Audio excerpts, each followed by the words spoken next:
Hi, everybody. Trey Matthews, your play-by-play announcer. Puck drop is scheduled for 1 p.m. Central Time. We are about 16 minutes away from that. Don't go anywhere on Inferno Radio.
Welcome to USA Arena, located in Centene Community Ice Center in St. Louis, Missouri, where there's no tomorrow, there's no later, there's no other opportunity. It's win or go home for both these programs, as it's going to be the number 10 Arizona State University Sun Devils taking on the number 5 Maryville Saints. Welcome into the Inferno radio broadcast booth, everybody. Trey Matthews, your play-by-play announcer, where it's about to go down. A lot riding at stake for both these teams, like I just mentioned. In last night's matchup for Arizona State University, they unfortunately got shut out by the Adrian College Bulldogs by a score of 5-0. Now, the thing is, the last time that they played the Bulldogs prior to that matchup was actually back in 2019, and that was obviously a good while ago. But against this Maryville Saints team, they are very familiar with the program, so I'm sure they have a better game plan and strategy as the referees are calling everyone to center ice to get this show on the road. 20 minutes on the board. Quinn Etinger back in net for the Sun Devils. Sawyer Duncan gets the nod for the Saints. We are underway here in St. Louis as Brydell collects it on the far side part of the boards. ASU will be working from left to right, Maryville right to left. Spins it around into the attack again for Maryville. Searching for it, goes below the goal line of Etinger. Knocks it away momentarily. Platson tries to get possession of it onto the far side corner. Right wing shot coming off the stick of Rutherford, and it goes towards the right of Etinger. Collected by the Sun Devils. Here comes Brydell. Brydell on the far side wall. Takes it up to the red line, but no further. Martin hustling for it onto the far corner in the attacking end. Takes it below the goal line of Duncan. Over to the right side half wall. Wrestling for it is Gerwitz. Gerwitz lost control of it. Jarvis collects it at the red line. Everyone from the Sun Devils has to come back and reset. Jarvis tries to pitch it up ahead to Martin, and she misses the puck. Chugging up the way. Here comes Gerwitz. Gerwitz with the shot attempt held on to by Etinger, as that was rifled on the near side faceoff circle, left wing. So like I said moments ago, this ASU team is very familiar with the Saints, as they finished the regular season record with a finish of 2-2. Out in front, misses the stick of Callhammer. Right side half wall for Paulson. Paulson nudges it back over to the right point. Collected by the Sun Devils in maroon. Fleming unable to take it outside the defensive end. Goes over to the near side for Johnson, the leading point skidder for the Saints. Banks it off the boards, up top for Dawson. Dawson slides it on down into the possession of Poisson. Spins it around over to the right side half wall. Sticks it free over to Ring. Ring kicks it loose at neutral ice. Sun Devils trying to work from left to right on the near side in front of the penalty box. Wrestling for it alongside with Dawson was Ring, and she lost the battle. Back into the attack again for Maryville. The Saints take control of it. Gillings, couple steps back. Right wing face-off circle. Back over to Fleming on the near side. Fleming tries to pitch it up ahead to her captain, Ketchum, and that puck was a little too hot to handle as Fleming comes off the rink. Back into neutral ice for Satera. Satera loses control of it. O'Leary elects to dump it on in, goes below the goal line, rims it around over to the near side corner. Chipping at the puck is Murphy. Murphy lost control of it, dropping on back to her assistant captain, Berkeley Radcliffe. Near side for Satera and Murphy. Here comes Murphy on the far side faceoff circle, tries to redirect it out in front alongside with Satera, comes up empty. Swarming on in is Fossell. Fossell battling alongside with Iverson. Far side corner, spins it around, near side half wall, back into neutral ice. Chugging up ahead, here comes Olsen. Olsen over to Cooper for Maryville. Right side half wall for the Sun Devils. Just skitters off the stick of Messenbrink. Now into the attack again for the Sun Devils, but no one's there to collect the loose puck at the point. Now here comes Maryville. They got numbers. Near side for Cooper. Cooper, left wing faceoff circle, tries to drop it on back to Gerwitz. Messenbrink collects the puck outside into neutral ice. Now here comes Rutherford. Rutherford lost control of it. Martin can't take it into the attack again. It will be all Maryville Saints as St. Louis collects it on the near side faceoff circle. Still battling for it on the right side half wall. In the attack again for the Sun Devils in the south part of the rink. 16:30 remaining in the first period. Still nothing on the scoreboard on Inferno Radio. Coons collects it on the left point. Tries to stick it up ahead to Craig. Back into neutral ice. Leaves the attack again for the Sun Devils. Near side, St. Louis collects it on the right wing faceoff circle on the defensive end for Maryville. Pass intended for Johnson and misses everything, and icing is assessed, so we head back down to the other side of the rink for a faceoff. What? You're not supposed to be broadcasting. No, Jeremy said. Okay, hang on.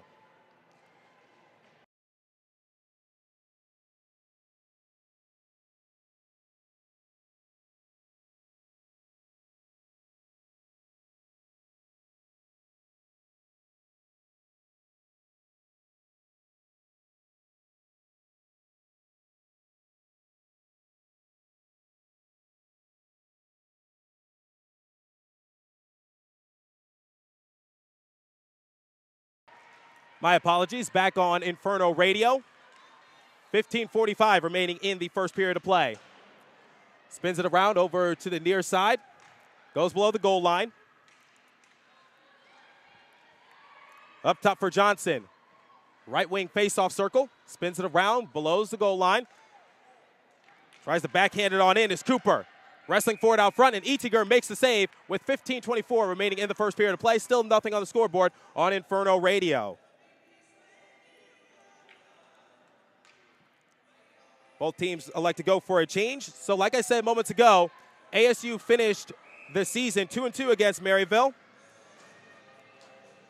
So I don't really know what to make of this matchup because in every single series, ASU lost the first game, but then won the second game. Goes below the goal line for Murphy. Spins it around over to the right side half wall. Still in the defensive end for Arizona State. But obviously this is an elimination game. No tomorrow, no later. The Sun Devils have got to win this battle because there's no second chance against Maryville this time around. Near side faceoff circle. Still trying to knock it on loose with Brennan. Goes below the goal line.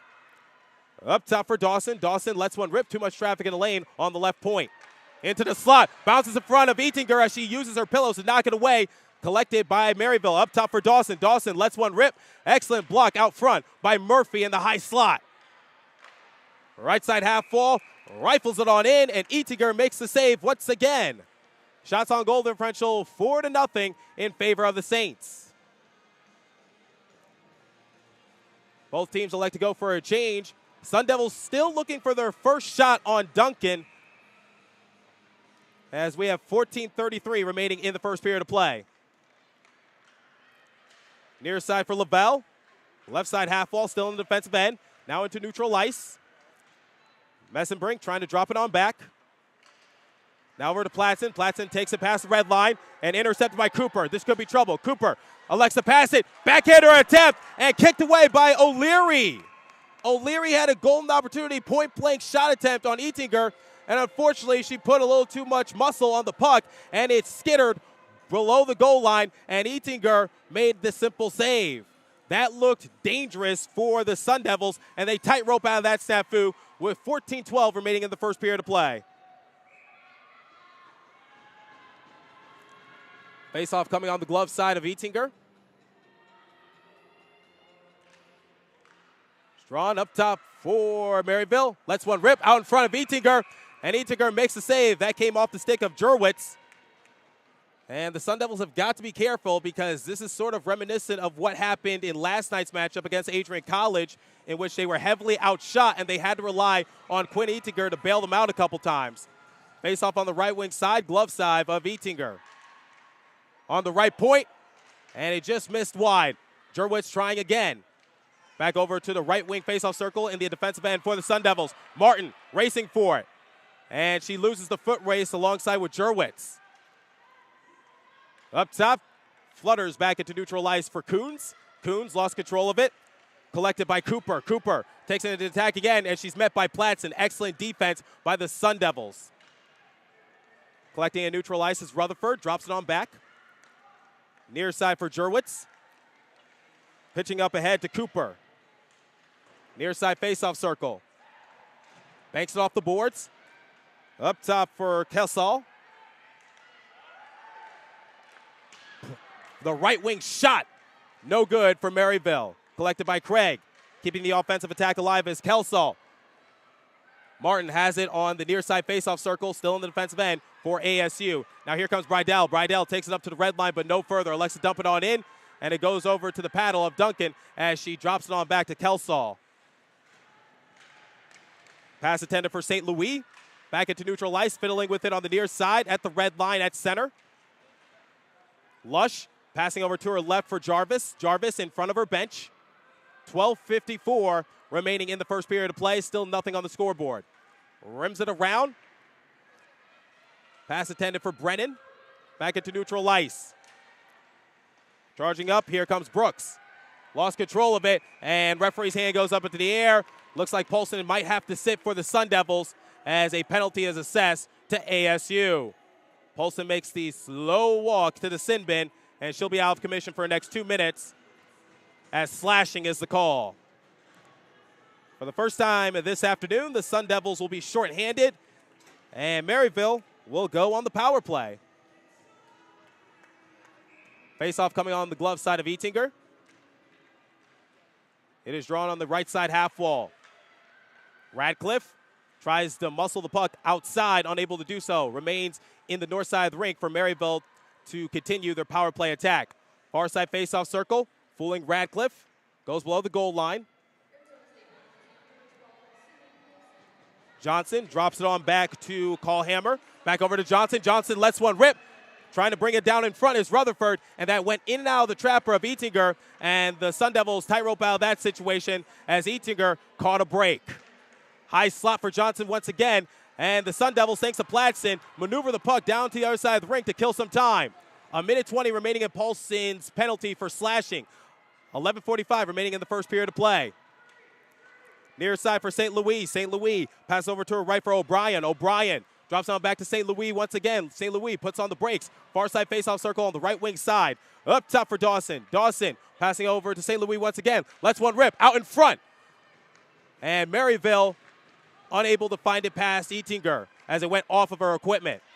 And the puck skitters back over into the defensive end for Maryville. And Duncan elects to just hold on to the puck, land onto it to stop action with 11:15 remaining in the first period of play.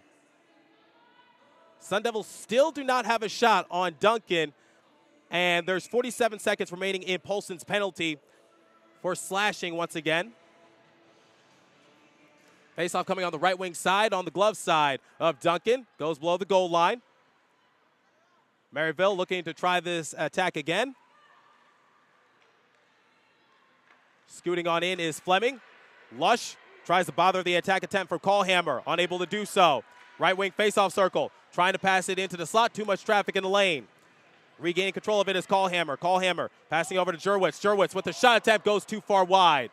Spins over to the near side wall. Collecting the rebound is Callhammer. Callhammer passing over to the far side for Jurwitz once again. Jurwitz with the wraparound shot. Johnson trying to go back door, unable to do so. Back over to Jurwitz on the right point. 5 seconds remaining in Polson's penalty, and I'm sure the Sun Devils will breathe a big sigh of relief once she checks back into the game. And we are back to 5-on-5 hockey as the Sun Devils have to tightrope out of the snafu. Full pressure by Maryville in front of Etinger. Point-blank shot attempts, and Etinger is keeping her team in the game. Shots on goal differential 9-1 in favor of Maryville. 10-10 remaining in the first period of play, almost halfway done with the first period of action. Near side for Callhammer. Etinger uses her paddle to stop the puck, lands onto it, stops action. 10:03 remaining in the first period of play. While we have a break in the action, in net for Maryville, like I mentioned at the top of the broadcast, is Sawyer Duncan. Coming into this matchup, she has a record of 4-4, a goals against average of 2.17, a save percentage of .922, and has recorded 2 shutouts of the season. She came in relief in the game versus Indiana Tech. She saw 20 minutes and didn't allow a goal. Smart by the coaching staff to let her ride out this game and nationals, because right now she has a hot hand, because both these teams are coming off of losses in their previous matchup in day 1 of the ACHA National Tournament. This is win or go home. In front of the penalty box at center ice, Rutherford tries to knock it on loose, passing on back to Johnson. Johnson looking for an opening. Sun Devils playing some excellent defense on Johnson, not allowing her to get out and running. Johnson is very dangerous for the Saints program. Still out in front for Johnson. Johnson just elects to dump it on in. Messenbrink taking her sweet time, rims it around over to the near side part of the boards. Left side half wall for Satera. Tries to kick it on free, goes over to O'Leary. Back over to Callhammer. Callhammer with the shot attempt, and Satera is right there at the right possible time to knock it loose. Now back into neutral ice, taking it past the red line to Satera. Near side wall. Tries to drop it on back. Nobody was home for the Sun Devils. Platson trying to fish the puck out on the near side in front of the penalty box. 8:50 remaining in the first period of play. Nothing on the scoreboard here on Inferno Radio. Murphy at center ice. Drops it on back to Fossell. Fossell takes it just past the red line. Shoving it up ahead to Murphy. Murphy on the far side faceoff circle. Left wing side. Goes below the goal line. Taps it off the boards for Jurwitz. And the puck rolls back into the defensive end for ASU in the north side of the rink. Banks it off the boards over to Murphy. Murphy tries to go off and running. Elects to dump it on in. Goes back over to Maryville. And a little bit of a collision at center ice between Jurwitz and also Murphy. Near side for Fossell. Fossell tries to spin the puck up ahead. Goes over to Jurwitz. Jurwitz takes it below her netminder of Duncan. Sun Devils have not had control of the puck at all, really, for an extended period of time for the whole game. Martin with the shot attempt, and it's blocked out in front. Doesn't even reach Duncan. Now here's Craig circling in the point area. Over to the left point. Left wing side. Now over to the left side half wall. Couple steps in into the high slot for the backhander attempt, and that dies out in front of Duncan. She didn't even need to make a save. Far side corner for Brydell. Brydell circling it around, goes off the paddle of Duncan. Over to Brennan. Brennan couldn't get control of the puck as it rolls back into the stick possession of Fossell. Fossell banks it off the boards at center. Tries to kick it on loose, dropping on back to Radcliffe. Radcliffe tries to come up the gut. Up ahead to Paige Ring, the WWCHL MVP. Near side, Ring and Jurwitz wrestling for it on the near side corner. Back over to Ring. Near side faceoff circle, unwinds for a shot. Excellent defense by Jurwitz as she redirects the shot. Goes into the trapezoid, tries to center off to Ring, and Jurwitz back-to-back plays, back-to-back great defensive efforts. Now it's Jarvis on the near side, banks it off the glass. Back at center, wrestling forward alongside with McGowan. Far side wall, 6:50 remaining in the first period of play. Still nothing on the scoreboard. Shots on goal differential 9-2 in favor of the Saints of Maryville. As the puck went flying into the stands, that will get a quick pause of action. 6:46 remaining in the first period, like I just said. While we have a quick pause, we already met Sawyer Duncan, but let's meet Quinn Eatinger, who entering this tournament was on an 8-game winning streak. Unfortunately, it was snapped by Adrian College in yesterday's matchup. But the thing is that she and Carson Hellman have both led the WWCHL in lowest goals against, and it just seems like that they are a great 1-2 punch for Lindsay Ellis' squad. Puck goes flying once again, and referees blow their whistle. Not only that, Eatinger and Hellman, great at recording shutouts for both their respective teams, as they also led the WWCHL in that category. Eatinger ran away with the shutout title with 9 at the conclusion of the regular season. Eatinger has grown so much as a goalie, from only playing in one regular season game last year to now becoming the starting netminder for this ASU program, and now on the biggest stage of the ACHA National Tournament here in St. Louis. Near side, back over to Jurwitz. Takes it below the goal line, spins it around.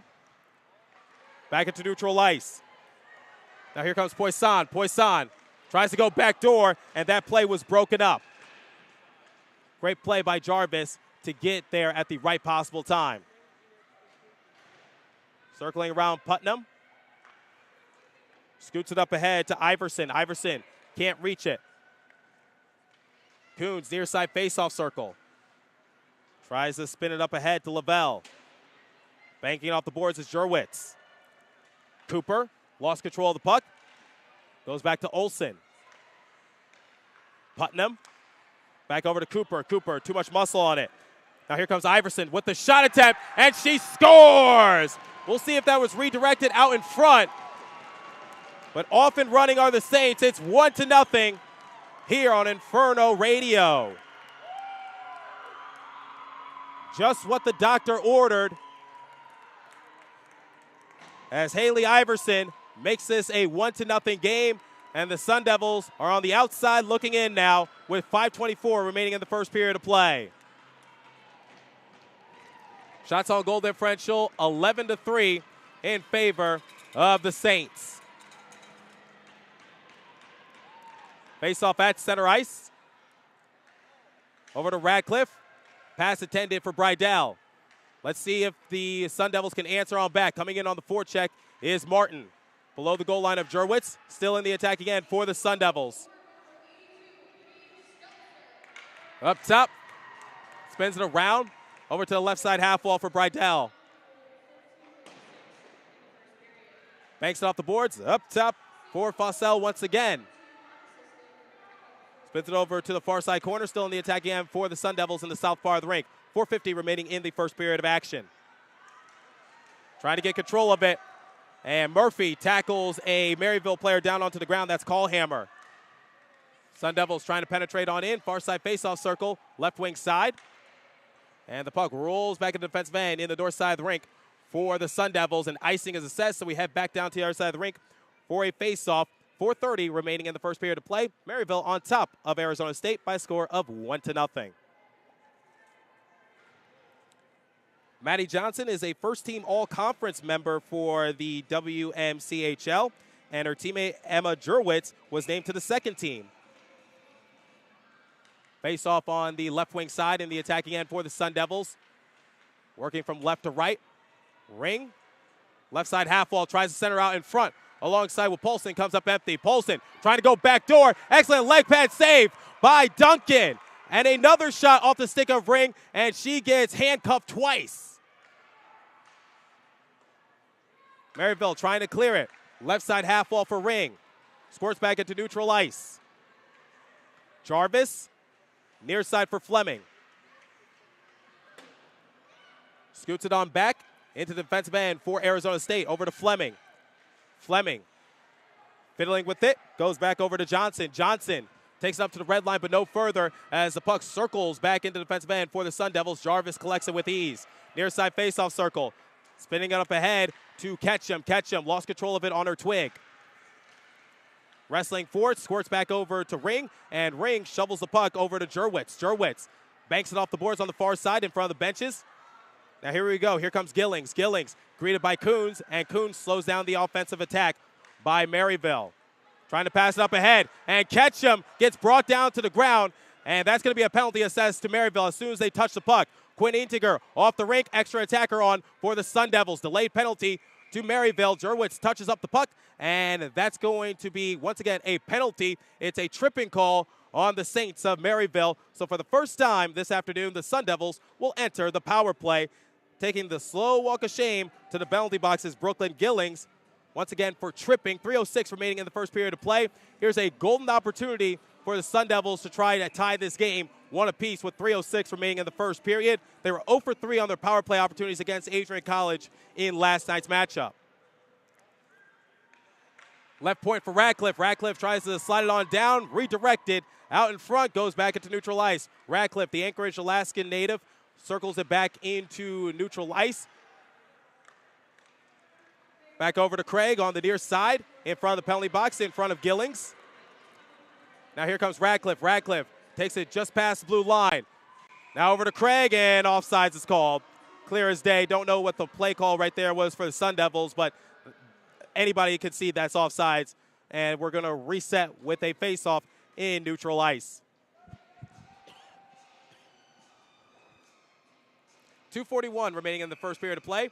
1:35 remaining in Gillings' penalty for tripping. Radcliffe over to Lush. Lush taps it up ahead to Polson. Keep an eye out for Sammy Lush and Maddie Platson, the two defensive anchors on the man advantage for the Sun Devils. It's kind of odd, but two defensemen led the way in terms of scoring for the Sun Devils while on the power play. Right side half wall, up top for Olsen. Tries to slide it on down, glides it off the stick of Polson. Craig, up top for Radcliffe, and it squirts back into neutral ice, leaks over to the far side wall. Lush wrestling for it in front of Maryville's bench. 2 minutes remaining in period one. Now here comes Murphy. 50 seconds remaining in the power play for the Sun Devils. Murphy on the right side half wall. Tries to drop it on back to Platson. Right side half wall once again for Murphy. Couple steps in. Drops on back for Platson. Platson. Up top on the point. Left wing side. Tries to tap it free alongside with Fleming. Up top for Platson. Platson. Time winding down on the man advantage. 20 seconds remaining in Gilling's penalty. Left point. Taking their time. Over to Coons. Coons lets one rip. And that was met by a bunch of traffic out in front. Great defense by Callhammer. Shot attempt once again, and this time it's held onto by Duncan to stop action with 1:12 remaining in period 1, 6 seconds remaining in Gilling's penalty. Wholesale change of penalty killers for Maryville. Face-off coming on the left wing side. Far circle in the attacking end for the Sun Devils as that puck is lofted back into neutral ice. Gillings is about to check back into the game, and now we are back to 5-on-5 hockey as the Sun Devils are 0 for 1 in their power play so far this afternoon. Far side corner, right wing side, bounces back into neutral ice for Gerwitz. And the puck is sticked into the bench for Arizona State. That stops action with 52.8 seconds remaining in the first period of play. Maryville on top of Arizona State by a score of 1-0. Face-off at center ice. It'll be Craig and Rutherford doing the face-off duties. And Craig wins the face-off battle. Far side for Radcliffe. Radcliffe looking for an opening. Swiped away by St. Louis. Far side face-off circle. Lets one rip. And a glove save initially by Quinn Etinger, but that went in and out of her trapper. Below the goal line is Brooks. Fiddling with it. Goes back to the Sun Devils. Taking up to red line, but no further. Dropping on back to the trailer, Craig. Now back into the attacking end for Maryville. Craig falls onto her knees in neutral ice and jabs the puck towards her right for Brydell. Brydell looking for a shot attempt, gets turned aside. Goes off the leg pads of Duncan. Up top over to the left point for Radcliffe, but it leaves the attacking end for the Sun Devils. Less than 10 seconds remaining. Fossell dumps it on in at the blue line, and that's all she wrote for the first period as Maryville will take their time, and Triple Zeros have hit the board here on Inferno Radio. 1-0 is the score in favor of the Saints, as the Sun Devils are reminiscent of what happened last night, which is they had trouble setting up shop in their offensive end, and they lost the shots on goal category 12-6. They got to work on their tape-to-tape passes to look for that open opportunity, and we'll see what the strategy is going into period number 2 as the Sun Devil season is on the line. I'll step aside here on Inferno Radio. Please enjoy this interview between Jill Ketchum and team reporter Chase Beardsley. Once again, the score is 1-0 here on Inferno Radio. I will see you momentarily. All right, I'm here for the first of many interviews with the ASU women's hockey team. Sit-down interviews after the season or during the postseason. First off, I'm here with Jill Ketchum. She is a senior forward for the ASU women's hockey team. She's also one of the captains. Jill, thank you so much for joining us. I appreciate your time. First off, I want to get some icebreaker questions down. I want to ask you, who do you think is the jokiest on the team? Like, who do you think is the joker on the team? The joker? Oh my god. Our team is full of jokers. I would have to say probably Malik Graybuck, Mason. Oh my god, there's like so many, but those are probably the most jokey people. I gotta ask you, what would be your personal goal song if you had one? My goal song? Yeah, your goal song. Ooh, what's my goal song? I don't know. Maybe, Chunky by Bruno Mars. I love that choice, Jill. I love that choice. All right, Jill, I want to first ask you a little bit about your season. I mean, you had 3 goals, 2 assists, 5 points in 10 games. Unfortunately, your season was cut short. You automatically make that face when I say that. How come? Mostly regarding points. I had goals this year to get more points than I did this season last season. And obviously not possible anymore. I don't remember what I was at last season, but definitely not 5 points in 10 games. So, yeah, I don't know. It's just a little bit disappointing, but, it happens. Yeah, kind of bouncing off that, how do you think the season was for you? I know it was cut short for you. I know you were on the bench for most of the time, kind of acting like coach a little bit. Yeah, the season when I was playing, it was good. We were winning games. We were doing a good job. It was fun. Yeah, I don't know. I didn't, we were just getting started, it felt like. So I kind of felt like I was left hanging a little bit for myself. So, yeah. Yeah, terrible injury that you got. What was the injury again? Sorry about that. I tore my ACL and got a reconstruction. Yeah, that's painful, man. I know a lot of injuries like that take a while to heal from. Obviously, you were deemed out the rest of the season. How's the recovery process so far? It's been a journey, and it's gonna continue to be, but it's going well. I can't skate until August, I think, so about 7 more months. But yeah, I don't know. It's going as well as ACL recovery can go, so I'm not too upset about it. Yeah, that's great to hear. How's your time been, kind of stepping back from the ice, but still with this team? You're still behind the bench. You're still in the penalty boxes, kind of cheering them on in the stands. I see you. How's that been like for you? It's been good. It definitely sucks to not be able to play, but it is fun to watch. Yeah, I'm seeing things from a different perspective. I'm not so, when you're playing hockey, it's very emotional game. You're super emotionally invested, but I'm not playing right now, so just watching it from a little bit of a calmer point of view and noticing a lot of other things that I probably wouldn't have noticed if I was on the ice with everyone. Now, Jill, we don't really get to see the personal side of you players, unfortunately. So we're going to break that today. Right. We're going to go into some deep questions. First off, you are one of the couple players that come from Anchorage, Alaska. Mm-hmm. What is Anchorage, Alaska like? Tell me a little bit about growing up there. So Anchorage is a very special place. It's not a tiny city, but it's definitely small town vibes. It's beautiful. The mountains surround the whole city, and then the ocean is right there too. So it's really beautiful. A lot of hiking and outdoor activities in the summer and winter, but definitely summer is my favorite season there. What's your favorite thing about Anchorage? Oh my gosh, probably the access to the mountains. Yeah, that's awesome. I know your family grew up there as well. You, Berkeley, and Ellie all come from Alaska. Mm-hmm. Did you guys know each other before the season? Yeah. Burke and I, well, actually, all 3 of us played on the same team when I was 16, and we had won nationals that year. And then, I think I only played with them for 1 season, but I knew them for a really long time before. Were you part of their recruitment process coming to ASU?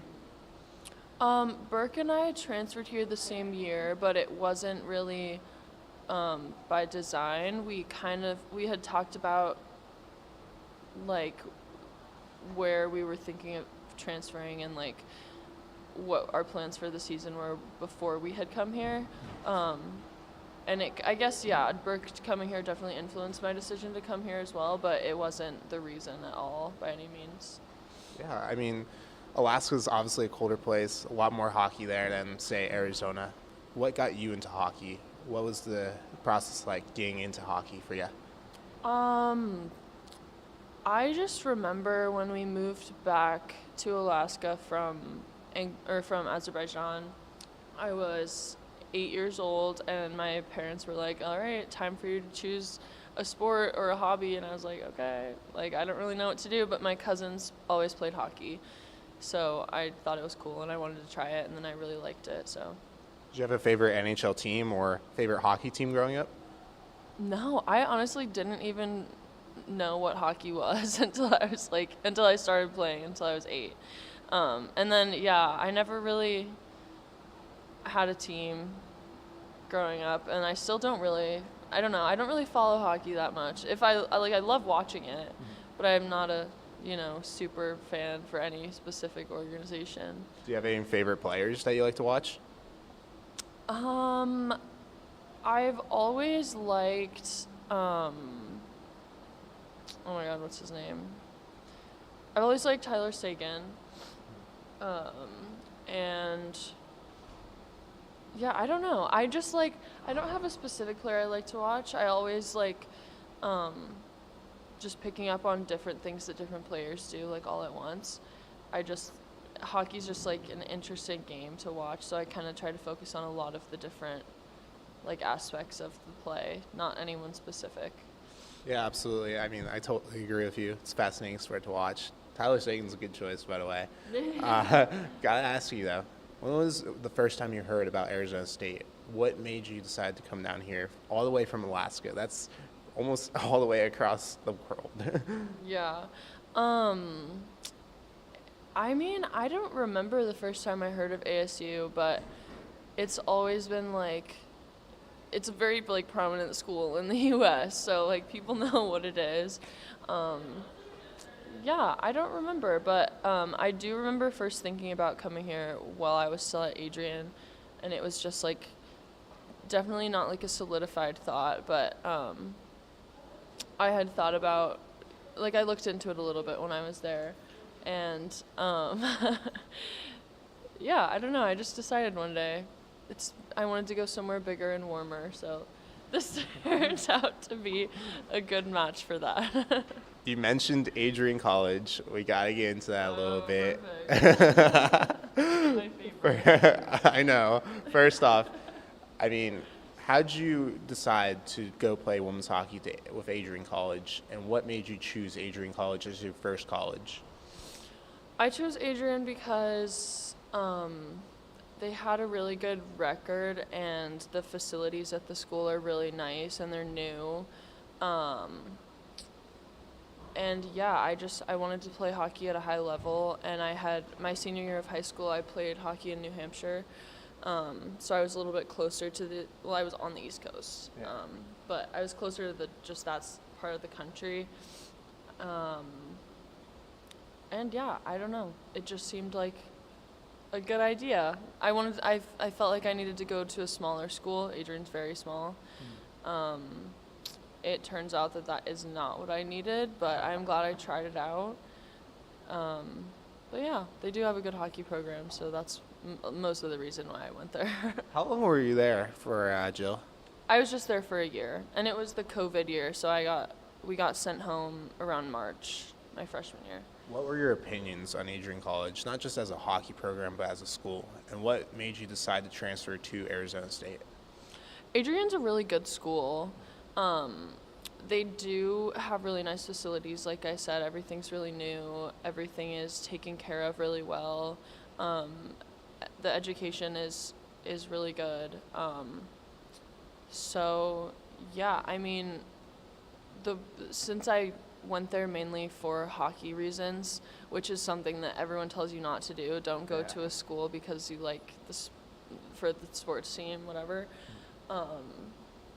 But I did that, and yeah, I don't know. It didn't work out. I hurt my back, so I wasn't playing, and I saw everything from just a different perspective, kind of like I was saying about here, but it was in a lot more of a negative light at Adrian for me. So yeah, I don't know. Fair. But going off that, I mean, you transferred, as you mentioned. What's your major, and why did you choose that major?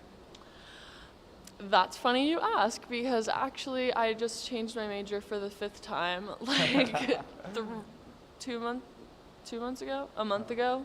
Yeah. But it's now psychology, and I'm gonna stick with that. I've always really, really liked psychology, and like every time I've changed my major, it's been getting closer and closer to psych, but not actually just doing it. So I was like, okay, I'm just gonna do it now, and I like it. So. What were some of the other majors that you had? I started out with athletic training, and then exercise science, then exercise and wellness, and then speech and hearing science. Speak to me a little bit about how this team has grown. I know you've been here for a while. I know you've known Coach for a while. So also tell me, when was the first time you met Coach? What were your first thoughts on how you met when you met Coach Lindsay Ellis? So the first time I met Coach was, I talked to her on the phone, of course, before I met her, but I think it was, so it was my sophomore year, my first year here. Berkeley and I, my teammate, were going to, that was the season of Chell, so it was during COVID. Yeah. But we had these outdoor workouts because none of the facilities were open. So we drove to the park where we were doing our outdoor workout, and we just like drove by Lindsay and said hi, and she looked at us like we were insane because we are, and it was just really funny. I actually will remember that forever, probably. Yeah, she thought, yeah. That's hecka funny. Yeah. But I gotta bounce off that. What made you stick with this program? You've been here for 4 years or 3? This is my third year. Third year. Okay. So what made you stick around for 3 years? I mean, obviously, this was a program at the time you probably came in wasn't as good as it is now, and now, I mean, you're WWCHL champions. So what made you stick around for that extended period of time? I think a lot of it has to do with the culture of the team and how we're very much here for hockey. Like, it's a college sport. That's our job. That's what we're doing here. But like, it's also a family, and I really, really value my friendships on the team.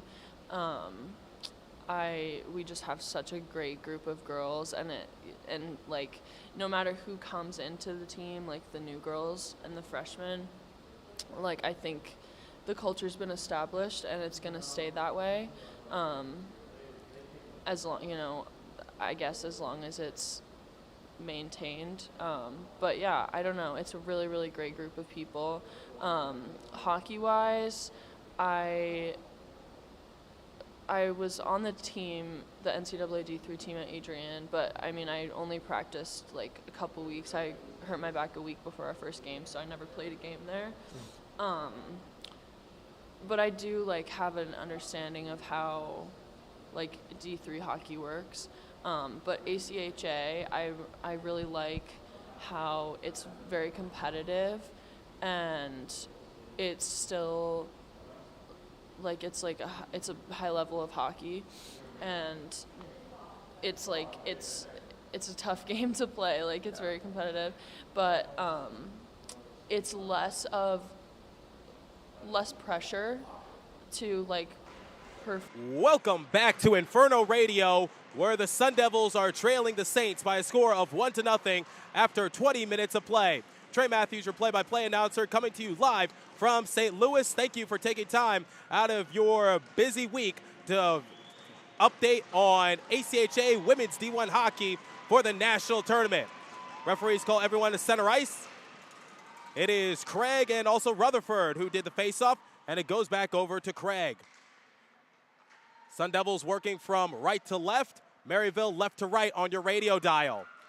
Sun Devils have got to come out a little bit more aggressive. What really killed them in the first period was that they were not passing the puck efficiently, and it seemed like they were all over the place when trying to set up shop in their offensive end, and it resulted in Maryville just going off and running. Sun Devils have got to be careful when playing with fire, because 40 minutes can come and go with a snap of a finger, and then your season could be over. Coming into the attacking end, right side half wall for Maryville. Goes below the goal line over to Platson. Below her, netminder Vietinger over to the far side face-off circle. Kicks it over to Brydell. goes off her skates over to Johnson. Johnson banks it off the boards. Back over to Coons on the near side faceoff circle. Up the gut, here comes Martin. Martin takes it just past the blue line. Ring is to her left. Trying to pass over to Ring, and Ring gets knocked down onto the ground, and we still play on. Excellent defense from Johnson right there by the Saints. Puck rolls back into the defensive end for the Sun Devils. Goes below the goal line. Over to the far side corner. Tries to chip it on loose. Far side part of the boards. Tries to do the breakout pass up ahead to Paulson, and it's intercepted by Maryville. Defensive effort by O'Brien. Far side for Jarvis. Still in the defensive end for the Sun Devils. Squirts back into neutral ice. Banks it off the boards. Near side for Lush. Lush tries to spin it up ahead. Goes back over to Brennan. Brennan setting up shop on the right point. Tries to pass into the slot. Too much traffic in the lane as it is greeted by a bunch of Sun Devils players in maroon. Puck is rifled back deep into the defensive end for the Sun Devils. Collected it by Lush. Taps off the boards. Back over to Brennan. Tries to center off once again. Trying to go 5-hole. And Quinn Etinger makes an excellent save with her pads to knock the puck loose. Goes below the goal line for Jarvis. Right side half wall. Setting up shop up top for Kelsall. Fires it down below the goal line. Near side for Sun Devils as they look to get out of their defensive end and go back on the attack. Pass intended for Fleming, but that puck was a little too hot to handle, playing a game of hot potato, and it goes back to Kelsall. Kelsall looking to set up shop for the Saints. Takes up to the red line, but no further. Radcliffe hustling for the puck alongside with Cooper. Loses the foot race. Cooper collects it on her twig. Out in front for Johnson. Johnson being relentless alongside with Cooper, and there's kookiness on the blue paint. And looks like Etinger won the battle, lands onto it to stop action with 17-13 remaining in the second period of play. Worth mentioning that ASU played Maryville in round one in last year's tournament. Unfortunately, they came out on the losing end, and then the very next day, the Sun Devils went up against Lindsay Ellis' alma mater, Miami, Ohio, and ultimately that was the final nail in the coffin for their tournament run as they also lost to the Red Hawks. Sun Devils looking for some redemption, and they lost to Maryville to open up the season 5-2. Second game, they won 2-1, and Quinn Etinger had to make 41 saves, and this is sort of reminiscent as to what happened on the second game of the season for the Sun Devils, where they have to rely on Quinn Etinger, as there's a bit of a tussling match on the far side corner. Rifles it over to the near side corner, still in the attacking end for Maryville. Working from left to right on your radio dial. Fires it back into neutral ice, back in the defensive end. Duncan's hand goes up into the air, icing the gate. A great hustle by Satera as she won the foot race between her and Jurwitz. Pitches up ahead to Cooper. 2-on-1 breaking out. Towards her right is Rutherford. Rutherford tries to bat it on down, and that 2-on-1 came up empty for the Saints. Passing it just past center ice. Back into the attacking end, the south part of the rink for Maryville. Near side for St. Louis. St. Louis tries to center off alongside with Rutherford. There on the rebound. Maryville trying to this again. Goes back over to Cooper in the trapezoid. Etinger trying to keep her head on a swivel. Puck is jammed. Far side corner. 15:50 remaining in the second period of play. Saints on top of the Sun Devils by a score of 1-0. Rims it on down. Horseshoe pass over to Johnson. Someone loses their stick. A little bit of a yard sale happening in St. Louis. That is Cooper. Back into neutral ice. 3-on-1 breaking out for the Sun Devils. Messenbrink with the shot attempt, and Duncan makes the save. That came on the near side, and I believe that was the Sun Devils' best chance of getting a goal. They haven't had too much success in their offensive end. They're looking to change their fortunes in the middle period of play. Johnson with the shot, and it just grazes the equipment of Etinger, and we still play on. Goes below the goal line for Coons. Coons taking her time, tiptoeing below her netminder. As the puck skips back into the defensive end for Maryville, over to Duncan, uses her paddle to stop it, lands onto it to stop action with 14:54 remaining in the second period of play. Once again, this is a win-or-go-home game for both respective programs. Last night, Maryville lost to Indiana Tech 4-2. and the Sun Devils got shut out by the Bulldogs of Adrian College 5-0. Whoever wins will play Liberty on Friday. Near side faceoff circle for Craig. Up top, lets one rip, dies out in front. Bit of a bobbling attempt, and Duncan is down onto the ground, but there were no Sun Devils there to corral the rebound cleanly and try to get the open net opportunity. As here comes Gillings. Gillings with the shot attempt, and it's pillowed away by Ettinger. Maryville controls the loose puck.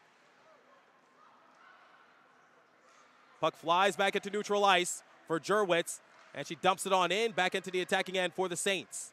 Goes below the goal line into the trapezoid area for Jarvis. Jarvis pitches up ahead to Brydell. Brydell kicks it loose. Down low for Jarvis. Left side half wall collected by Cooper. A battle of the 23s, Jarvis and Cooper.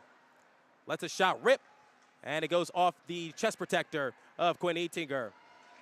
Lands onto the right side half wall. Bounces over to the left side half wall now. Sun Devils looking to take it end to end. Near side for Johnson. Johnson passes up ahead. Now here comes Rutherford. Rutherford tries swarming on in on the left point. Couple bodies have hit the floor.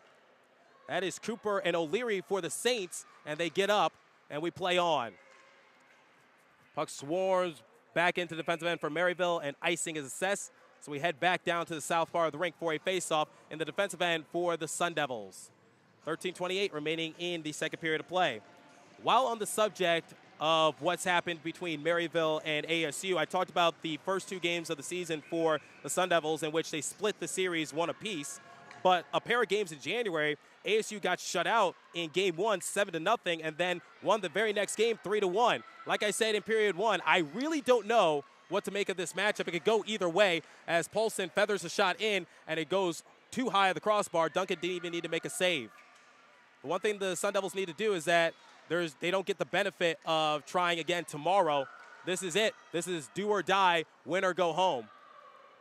Near side faceoff circle, back into the defensive end for the Sun Devils. Fossell wrestling for it. Now onto the far corner. Left wing side. Johnson and Fleming knifes it free. Johnson, right wing faceoff circle, looking for an opening. Johnson is the leading goals and point getter for this Saints program. Trying to redirect it out in front, and too much traffic in the lane as it was clogged. Now here comes Callhammer. Callhammer leads the team in assists for this Saints program. Below the goal line, towards the right of Ettinger, trying to keep her head on a swivel, make sure that nobody goes back door. Wraparound shot attempt, doesn't even reach Quinn. 12:20 remaining in the second period of play. Shots on goal differential 16-9 in favor of the Saints. Now here come the Sun Devils. Ring takes it up to the red line, but no further. Dumps it on in. Jurwitz collects it on her twig. Below the goal line of her netminder of Duncan. Maneuvers it up ahead, goes back to Coons, and the Saints have iced the puck, and you can hear the groans from the Saints faithful here in St. Louis and also the bench. They do not agree with the call, and it looks like the referees are discussing the matter right now. And it looks like they're going to change their minds, so face-off going to come at center ice as opposed to the attack again for the Sun Devils. 12:03 remaining in period two. Saints on top, 1-0. Coons, defensive end for the Sun Devils, just a little past the blue line. Near side for Captain Ketchum. Up ahead to Satera. Satera passing on back to the trailer Platson. Platson takes it over to the right point, and the puck bounces back into neutral ice, back into defensive end for the Sun Devils. Now onto the left wing side for Ketchum. Ketchum trying to wrestle for it. Satera uses her mitt to knock down the puck. Near side faceoff circle, lets a shot rip, and it goes off the stick of Jurwitz as it redirects over to the far side corner. Right side half wall still in the attacking end in the north side of the rink for the Sun Devils. Goes below the trapezoid, now over to the far side corner. Out in front for Ketchum, and she can't unwind for a shot. Good play call by the Sun Devils, unfortunately not well enough executed. Coons near side, shovels it over to the defensive end. Now 3-on-2 breaking out. Check that 2-on-2 as Ketchum peels off the rink. And Johnson shoves Messenbrink into the boards, knocks her off the puck, and the puck squirts back into neutral ice, leaves the attacking end for the Sun Devils. Left point for Platson in the attacking end for the Sun Devils. Collected by Lavelle. Lavelle with the shot attempt goes off the chest protector of Johnson. And Duncan holds on to it as Platson is knocked on to the ground. Unwritten rule in hockey is that you always got to stay away from the goalie. So off the chest protector of Johnson, and it swiveled over to Duncan, and she landed onto it. Interesting sequence of events as the faceoff will come on the left wing faceoff circle near side in the attack again for the Sun Devils. Left side half wall bounces over to Lush. Sun Devils unable to keep it on sides. Now here comes Brooks. Brooks unable to take it up to the red line as Lavelle pit pockets her. Fires it up ahead, back into neutral ice. Bouncing it over to Messenbrink. Messenbrink alongside with Lavelle, wrestling for it. 10:30 remaining in the second period of play. Maryville on top of ASU by a score of 1-0. Sun Devils have been struggling to get something going in their offensive end for 2 straight games. Olsen, greeted and hounded by Rutherford on the right side half wall. Leaks back into neutral ice, and unfortunately Jarvis tried to pass it up ahead, and the Sun Devils were offsides. Pass intended for Platson, and that will stop action with 10:14 remaining in the second period of play. Maddie Platson was the only ASU representative for the ACHA All-Athletic team, being named to the second team to be exact. Far side part of the boards in front of the benches. Bounces back into defensive end for Fossell. Dips it up ahead. Sun Devils unable to get anything going. Johnson has the puck swiped away from her, and the puck rolls into the possession of Ettinger, and she lands onto it. Came a couple steps out of her net to make the save. 9:53 remaining in the second period of play. Still 1-0 in favor of the Saints in Maryville, the ladies in white. Face off on the stick side of Ettinger, left wing side in the attacking end for Maryville. Below the goal line for St. Louis. Near side corner, Sun Devils look to take it end to end. Back into neutral ice for Kelsall. Dumps it on in. Rims it around near side for Radcliffe. Radcliffe putting on a series of excellent moves. Now here comes Craig. Craig takes it past the red line. Now past the blue line. Penetrating on in. Brydell's up ahead. Over to the left point. Circles it around. Back into the trapezoid for Brydell. Brydell in a bit of a snafu. Needs some of her teammates to help her out as she's pinned along the boards. Martin there to free up the puck momentarily. Over to the right point. Fossell lets one rip. What a good clapper. Unfortunately, it's not going to fool Duncan as the puck rifles back into neutral ice. Back into the defensive end. Circles below the defensive end of ASU. Referees blow their whistle as icing is assessed. So we head back into the attacking end for the Sun Devils in the north side of the rink. 9:04 remaining in the second period of play.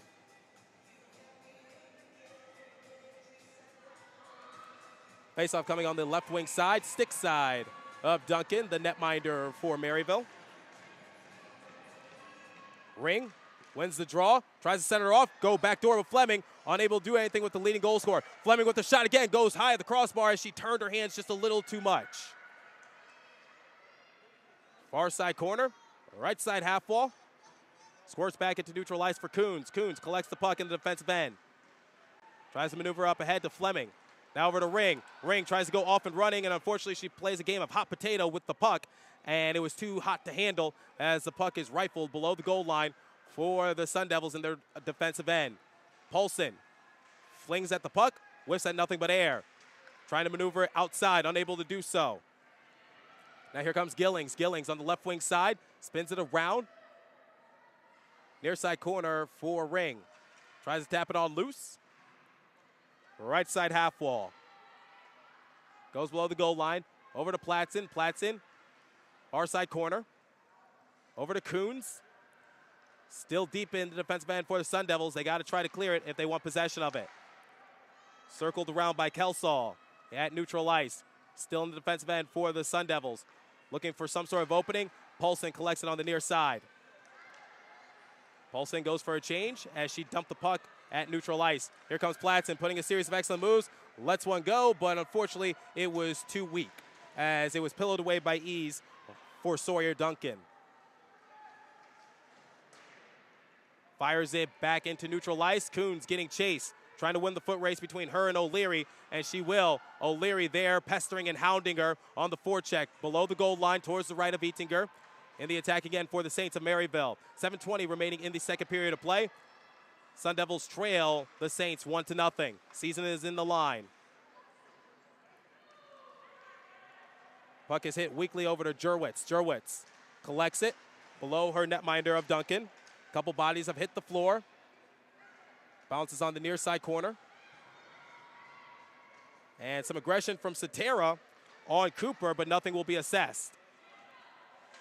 Here comes Brooks. Brooks chucking up ahead, near side faceoff circle, right wing side, tries to maneuver out in front, and Ettinger finds the puck first. As we saw Brooks trying to quarterback the offense for the Saints and maneuver it in front of her to look for a point-blank shot attempt. Unfortunately, Ettinger was the first one to get it, makes the save. 6:46 remaining in period 2, 1-0 in favor of the Saints. Face off on the glove side of Ettinger. Tussling for it. Up top for Rutherford, lets one go.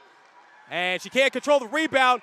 And as it jabbed on in, Ettinger had to land onto her stomach to make the last-minute save. Will the referees count it? A little bit of a discussion between Maryville and Arizona State. And looks like the official assessment is no goal, so Ettinger did in fact make the save with 6:35 remaining in the second period of play. Shots on goal differential 21-13 in favor of the Saints. Putting Ettinger to work. Shot attempt once again, and Ettinger cannot control the loose change as the rebound goes back over to Maryville. O'Leary over to the left point. Out in front, pass intended for Brooks in the deep slot right in front of Ettinger, and it can't reach her stick. And landing onto it once again, Ettinger makes the save with 6:20 remaining in the second period of play. Sun Devils trying to look for an ounce of momentum to go their way. As I said in the first period, the Sun Devils defeated Maryville, their second game of the year, but that was a goalie masterclass as Ettinger saw 42 shots and had to make 41 saves to make sure that her team squeaked away with the 2-1 victory. 6:16 remaining in period 2 as Ettinger, speak of the devil, just made another save. Faceoff coming on the right wing side. That's Johnson and Craig loses the draw. Shot from Poisson, held on to by Ettinger into her trapper. Poisson on the near side faceoff circle, right wing side. Wasted no time off the faceoff draw to get a shot on, but Ettinger was just too quick. Faceoff on the right wing faceoff circle once again. Tries to go backdoor, backhander attempt by Callhammer, and she can't squeak it past Ettinger, and we play on. Below the goal line for Craig. Craig spins it over to Coons. Rydell back into neutral ice. Tries to drop it on back. Here comes Coons. Coons takes it past the red line. Now past the blue line. Drops it on back to Rydell, and the puck is popped on free as it skitters back into neutral ice. Tries to rifle it up ahead. Back over to Martin. Martin just dumps it on in. Took it up to the red line, but no further. Taking her time to collect the puck is Cooper.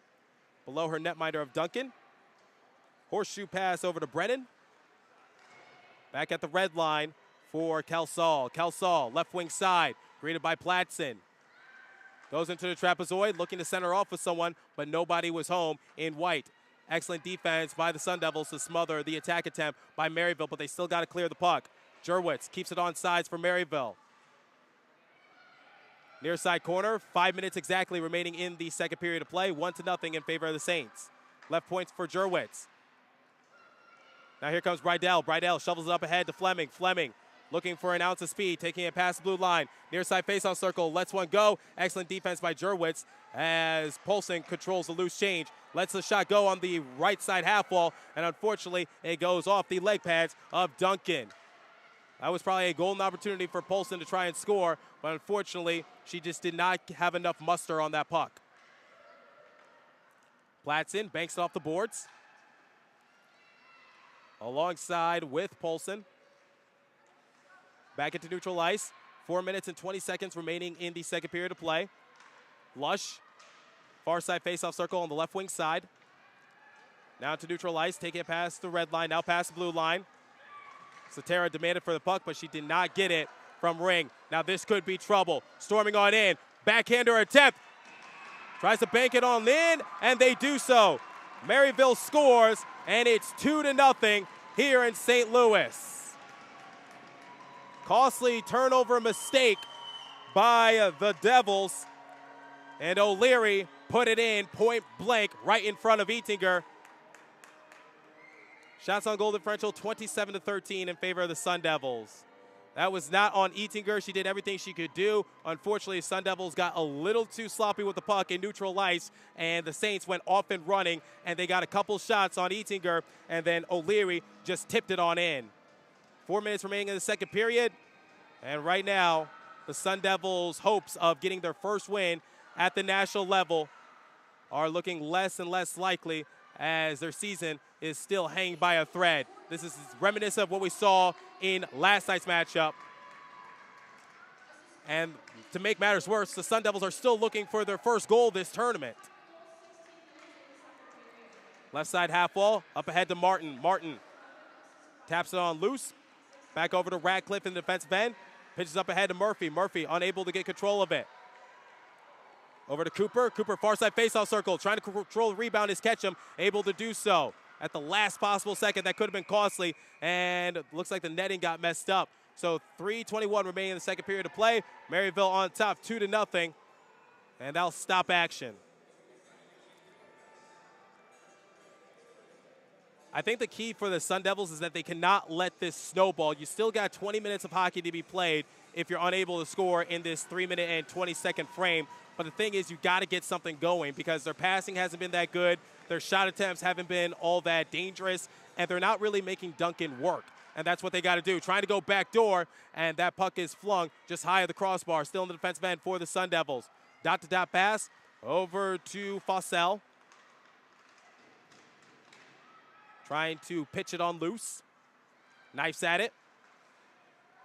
Maneuvers it back into center ice. And light the candle right there as Murphy asserted herself. But that's going to be a penalty assessed to the Sun Devils. They touched up the puck.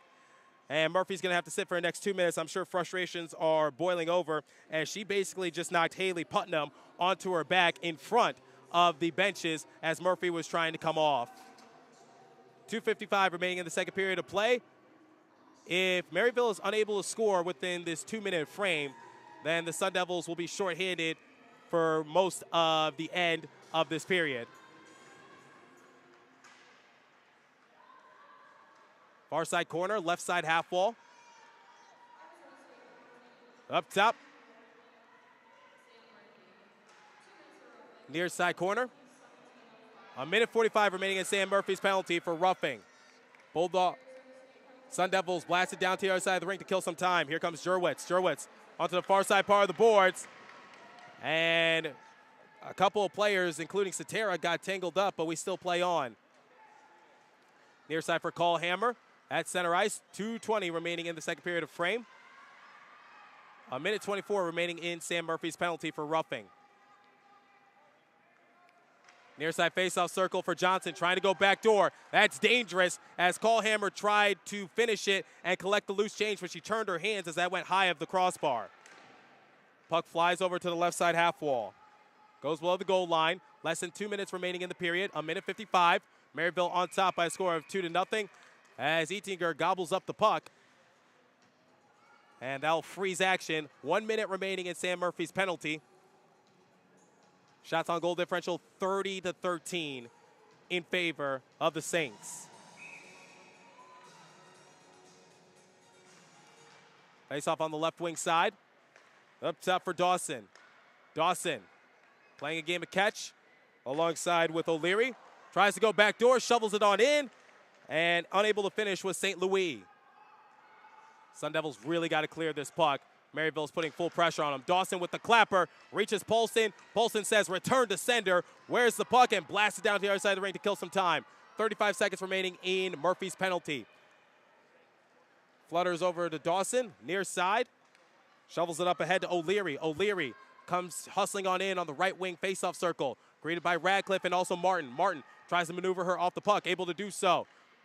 Chipping at it, left side half wall. Maryville there to collect it and regain offensive possession. The shot attempt, no good. 10 seconds remaining in the penalty assessed to Murphy. Sun Devils just trying to hold on by the skin of their teeth. There's 1 minute remaining in the period in general. And Murphy checks back into the game. We are back to 5-on-5 hockey here in St. Louis, as we have 49 seconds remaining in the second period of play. Now here comes Johnson. Johnson goes flying once again, and I think Murphy is going to go back to the sin bin once again, as she's in disbelief, as hooking is the assessment. Easy come, easy go. Murphy will sit for now essentially 2 minutes more. I say that because there's 42.5 seconds remaining in the second period. So if the Sun Devils are able to walk out of this period, they're going to begin the final period of regulation shorthanded, which is not what the doctor ordered. As heading down the tunnel is Anna Callhammer. Get an update for you as soon as I can. Johnson, right wing faceoff circle, goes below the goal line. Spin around. And held on to by Ettinger, as Johnson was creeping on in and looking for the turnaround shot. 29 8/10 of a second remaining, a minute 48 remaining in Murphy's penalty. Sun Devils trying to clear the puck during these final 30 seconds and just go into the locker room and try to regain their bearings. Far side corner, left side half wall. Up top for Jurwitz. Jurwitz playing a game of catch alongside with O'Leary. Left side half wall. Up top for Jurwitz once again, trying to quarterback the offense for the Saints. Lets a shot rip out in front. Trying to collect the loose change is Cooper, and it's tapped away by the Sun Devils. Still in the attacking end for Maryville. Sun Devils have the puck jammed along the boards. Craig doing everything she can to try to kill some time. 2 seconds remaining, and that's all she wrote for this period, as Murphy still has a minute 18 remaining in her penalty for hooking, and the Sun Devils trail the Saints by a score of 2-0. Once again, same story last game and also in the first period. Sun Devils, they cannot get their passing together. They cannot set up in the offensive end. They're not getting those grade A looks, and they're going to have to really dig deep because they are down by 2 goals, and the 2-goal lead is always the worst lead in hockey, and they're going to need some extra motivation going into the final period of regulation. Frustrations are starting to boil over, and I'm sure they're going to try to do whatever they can do to motivate one another and stick by their sisterhood. But for the time being, I'm going to step aside here on Inferno Radio and enjoy this clip of team reporter Chase Beardsley interviewing Brianne Powell, who's not playing in this game due to injury, but I hope you enjoy the content either way.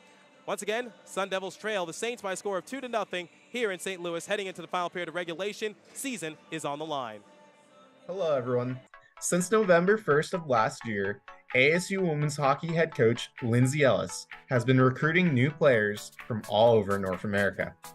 From Canada, Ontario to Calgary, Alberta, these new players look to secure a spot on the defending WWCHL championship team that won the WWCHL and went to the ACHA National Playoffs for the first time in program history last season.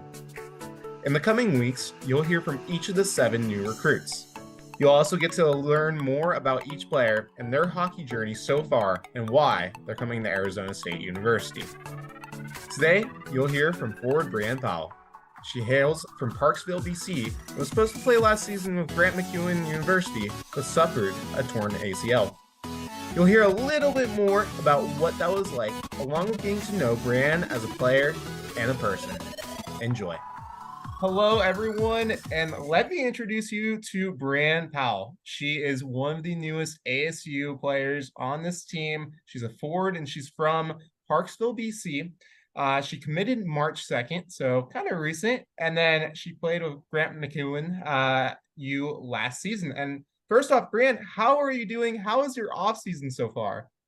It's going really well. I'm training full time at the moment. I'm on the ice 4 times a week and then in the gym every day, which is pretty awesome.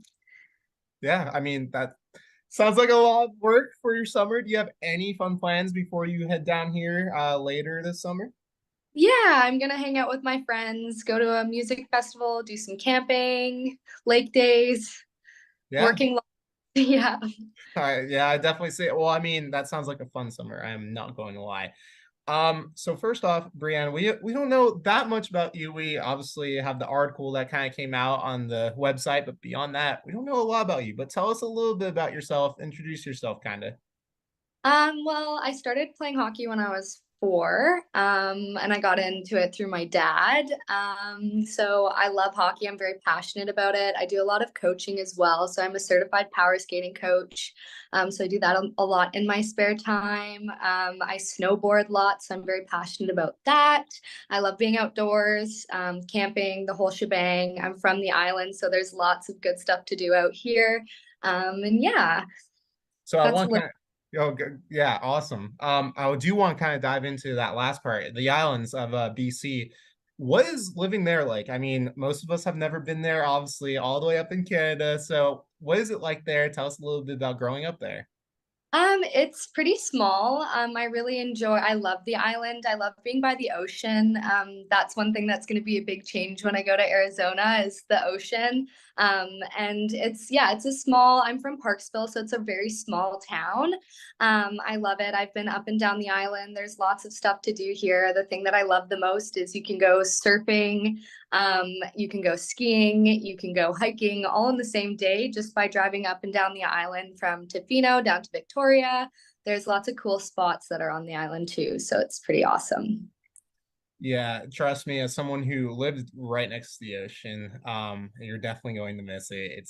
It sucks, but you have a lot of lakes out here, so that's always awesome. You mentioned a little bit about how you got into hockey, but tell us a little bit about your uprising with hockey. How'd you get into it specifically? A little bit about that. Yeah, so I started skating and playing when I was 4. My dad's always been into hockey, and my sister started playing, and I went to her games, and I was like, "Oh, this looks really fun. I want to try it." So I tried it, and I really loved it. And I played kind of at a bunch of different hockey academies growing up. So when I was in grade 9, I moved to Penticton, and I played at Okanagan Hockey Academy for a year. And then I moved home and I played at Shawnigan Lake, the boarding school there, which I also loved. But then I wanted to go back to Penticton. So I played there for 2 years and graduated there. And then that was my graduation year was during COVID. So I ended up taking a post grad year and I played for Delta Hockey Academy. And Tristan Craig is from there too. So we were on the same team that year, which was kind of cool. And then, yeah, I lived in Vancouver, played there, and then I played in Edmonton first semester.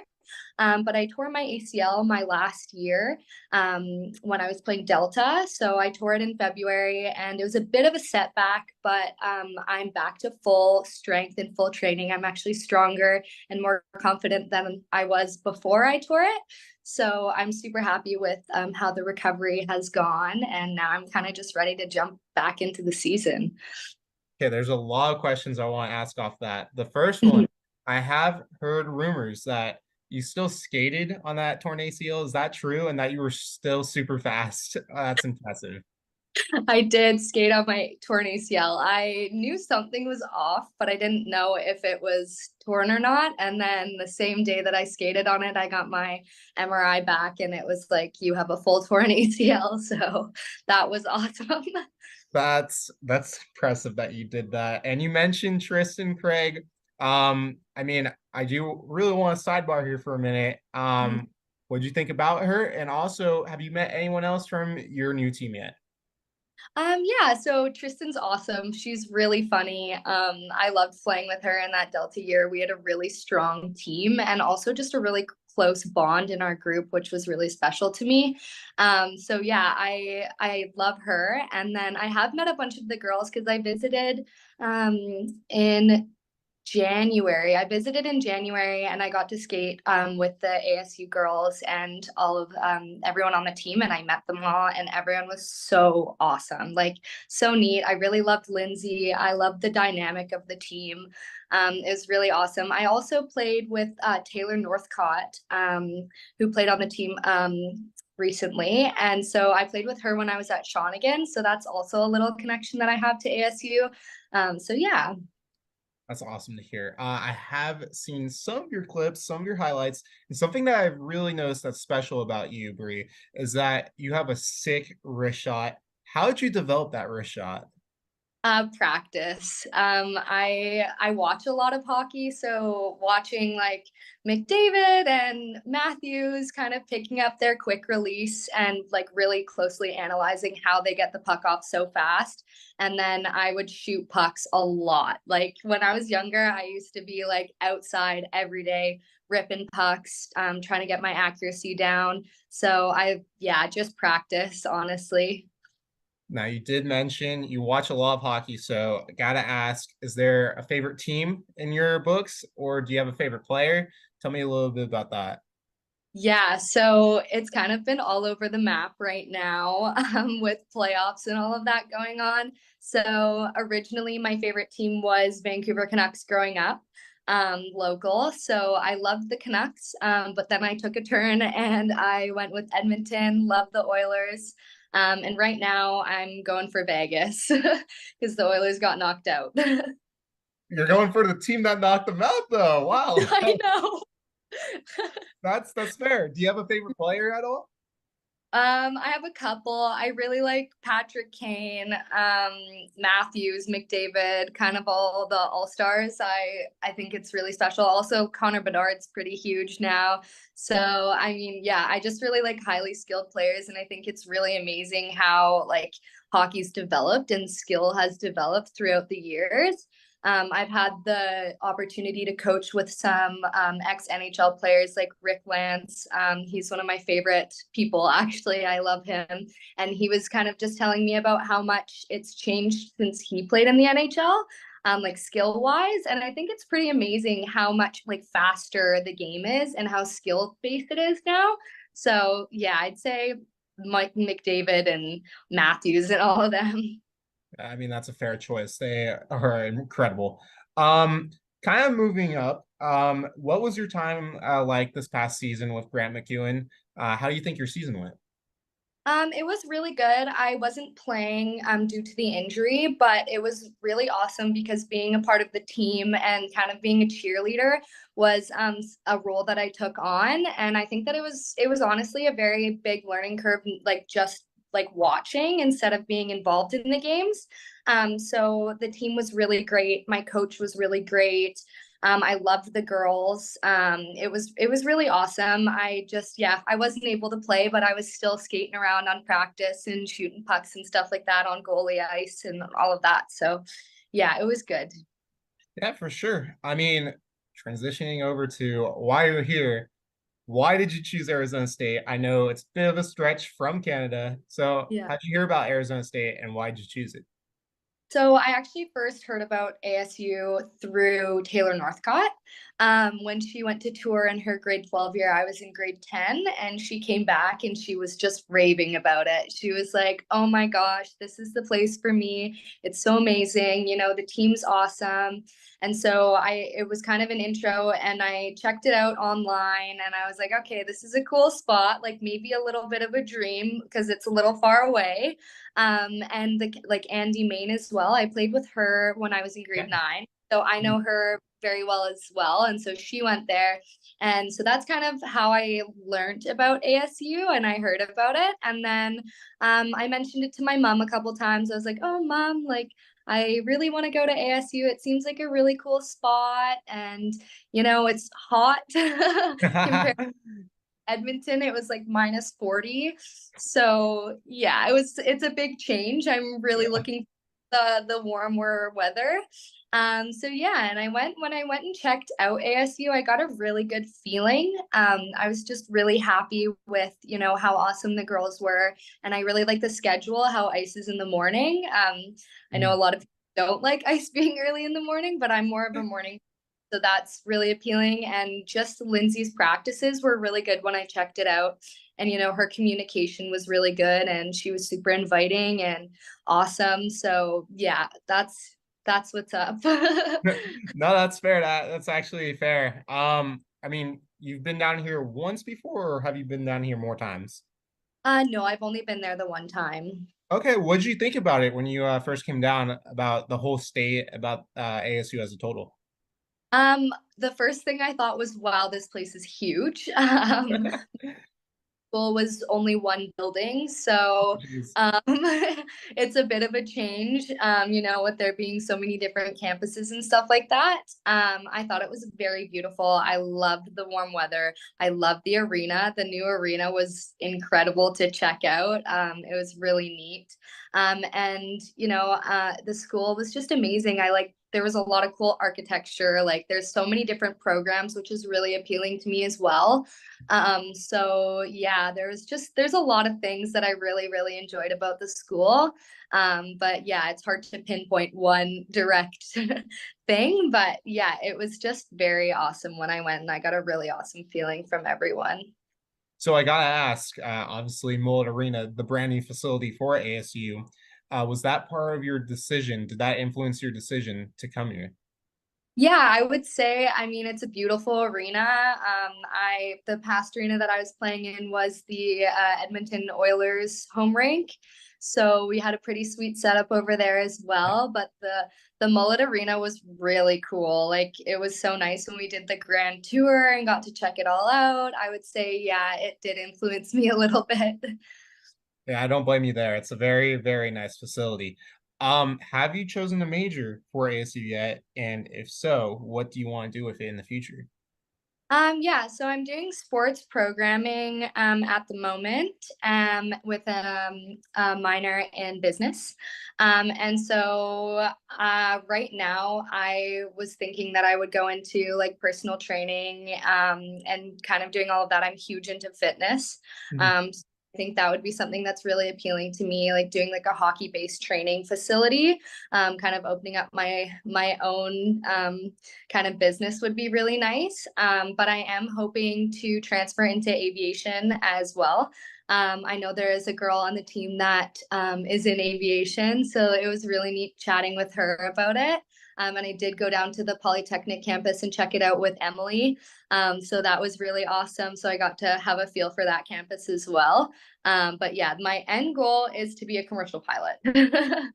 That's a lot of goals there. That's fantastic. Yeah, Amelia Smith, obviously the one being really into aviation. And then also our team photographer, Billy, is also really into aviation. So a lot of people have similar goals with you. What do you think of the team? I mean, obviously they made the Welcome back to Inferno TV Radio. Trey Matthews, your play-by-play announcer, as we're just seconds away for the final period of regulation. A lot is riding on this period for the Sun Devils. They got to play like this is their most important period of the season, because it is. If they lose, they're out of the tournament.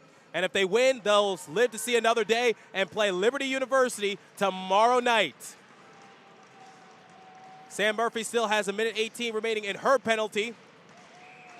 She got back-to-back penalties towards the end of the second period, so the Sun Devils are still shorthanded to begin the final period of regulation, and we are underway in period 3 in St. Louis.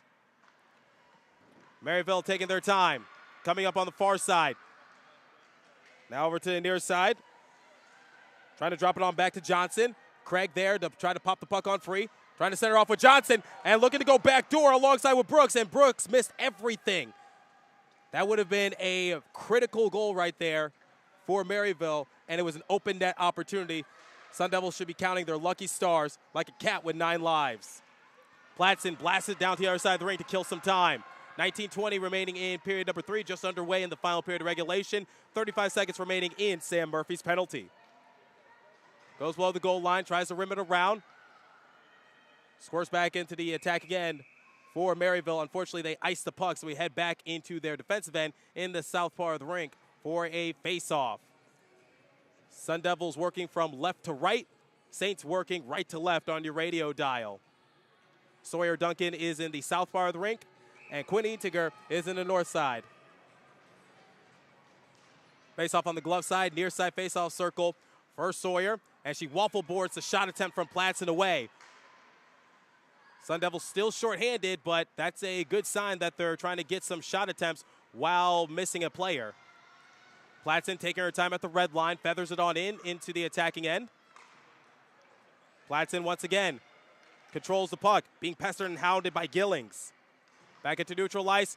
Murphy checks back to the game. We are back to 5-on-5 hockey here in St. Louis. Near side for Iverson. Iverson scored the opening goal in the matchup. Fires it below the goal line of Quinn Eatinger. 18:30 remaining in the final period of regulation. Up top for Dawson on the left point. Lets a shot rip, pillowed away by Eatinger. Far side corner for Gillings. Right side half wall now. Up top for Dawson. Lets a shot rip, and it just feathers off the leg pads once again of Quinn Eatinger.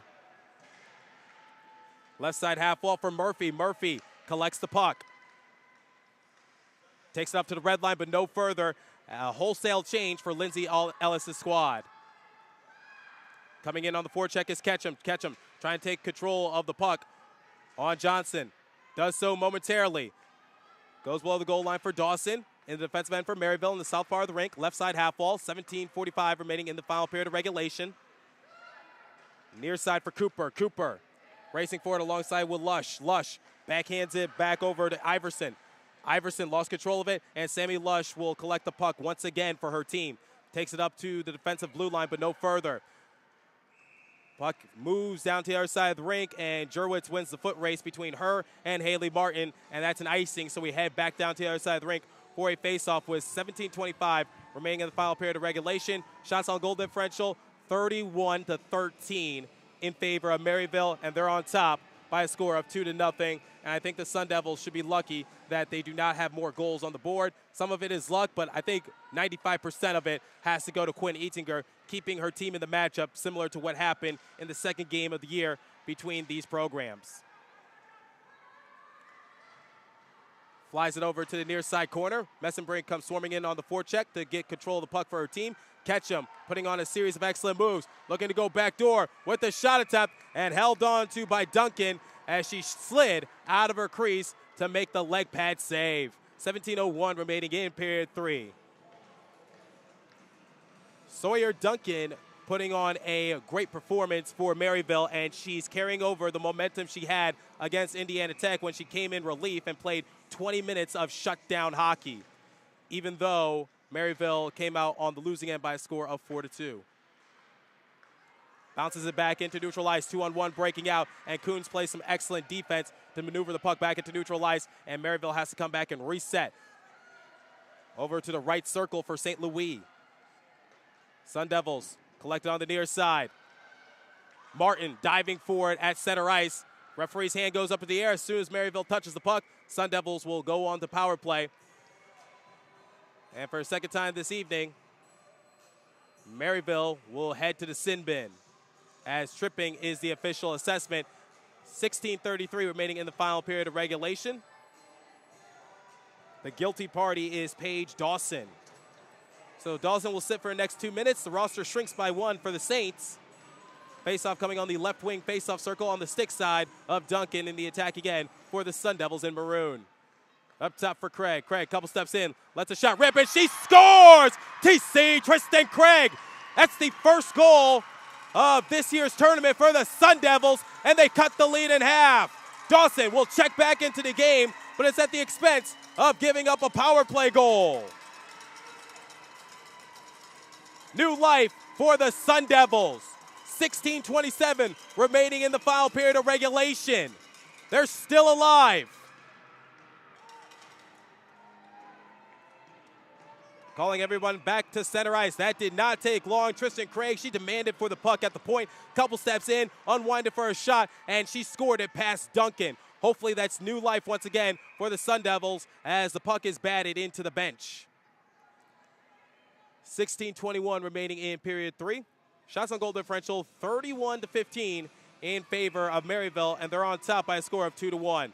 Sun Devils are not out of the woods quite yet, but if they could get another quick goal and tie this game, I think that's going to change the entire momentum of this game. Collecting on the near side is Johnson. Back onto the far side. Now here comes Brooks below the goal line. Maneuvers it on back over to Lush. Far side part of the boards. Here comes Fleming. Fleming takes it past the red line, now past the blue line. Far side faceoff circle. Fleming is the leading goal scorer for Sun Devils this year. Looking to quarterback the offense. Swarming on in is Ketchum. Ketchum hits it weakly, and it goes off the body of Duncan. Left side point for Coons once again. Deep inside for Ring. There on the rebound. Ketchum tries to maneuver it on in. Ring swung at nothing but air. Ketchum couldn't finish and collect the loose change. And that offensive attack came up empty for the Sun Devils. But you see the new life for Lindsay Ellis' squad. 15:40 remaining in the final period of regulation. Maryville on top 2-1. But they're heading back to the sin bin, as this is a good opportunity for the Sun Devils to possibly get another power play goal to tie this game. Manu Kelsall will sit for the next 2 minutes due to hooking. Faceoff coming on the left wing side, on the stick side of Duncan. We all know what happened moments ago when the Devils were on the man advantage. Tristan Craig cut the lead in half. Let's see what's in store for power play opportunity number 3. Near side for Murphy. Murphy unwinds for a shot, tries to redirect it on in, and that came oh so close, but it's kicked away by Duncan. Sun Devils collect the rebound. Murphy, far side corner, taking her time. Craig demanding for the puck again. Lets one rip out in front, and the Sun Devils score! They tie the game! Another power play goal for ASU! We're not dead yet! We're not dead yet! Sam Murphy, I'm sure that's what she's saying. Not dead yet. Tie game 2-2. Sam Murphy got 2 penalties towards the end of period 2. You know she wanted some sort of redemption, and she got it. 2-2 game here in St. Louis. 15-16 remaining in the final period of regulation. Now here comes Brooks. Far side faceoff circle, unwinds for a shot, and it skitters off the body of Etinger. Left side half wall goes below the goal line. Over to Brooks. We have a brand new game here in St. Louis. It's 2 apiece. This could be trouble on the blue paint. Bedlam on the crease, and it's shot away by the Sun Devils. They shut it down. Gladson on the near side faceoff circle. Tries to maneuver up ahead to Martin. 14:40 remaining in the final period of regulation, and unfortunately the Sun Devils ice the puck, so we head back down to the other side of the rink for a faceoff with 14:37 remaining in the final period of regulation. So I already talked about Anita Fleming leading the team in goals with 15 at the conclusion of the regular season. Polson is actually the leading points getter for the Sun Devils with 33. She also racked up 21 assists. Face-off on the near side face-off circle. Up top to the right point, slides it on down. Goes below the goal line. Near side corner. Craig, back over to Platson. Platson taps it off the boards. Out in front, tries to bobble it on in, comes up empty. Shoot away, over to the near side for Martin, banks it off the boards. Pass intended for Brydell, loses the foot race alongside with Johnson. Johnson pitches up ahead to Gillings. Gillings takes it over to the left point, past the blue line, now near side faceoff circle. Below the goal line, Maryville working from right to left. Fleming, near side faceoff circle, collects it. Taking it just past the red line, banks it off the boards to herself. Near side faceoff circle, and offsides is called. Looks like somebody got a little too antsy for the Sun Devils as Polson and Ring was towards her left.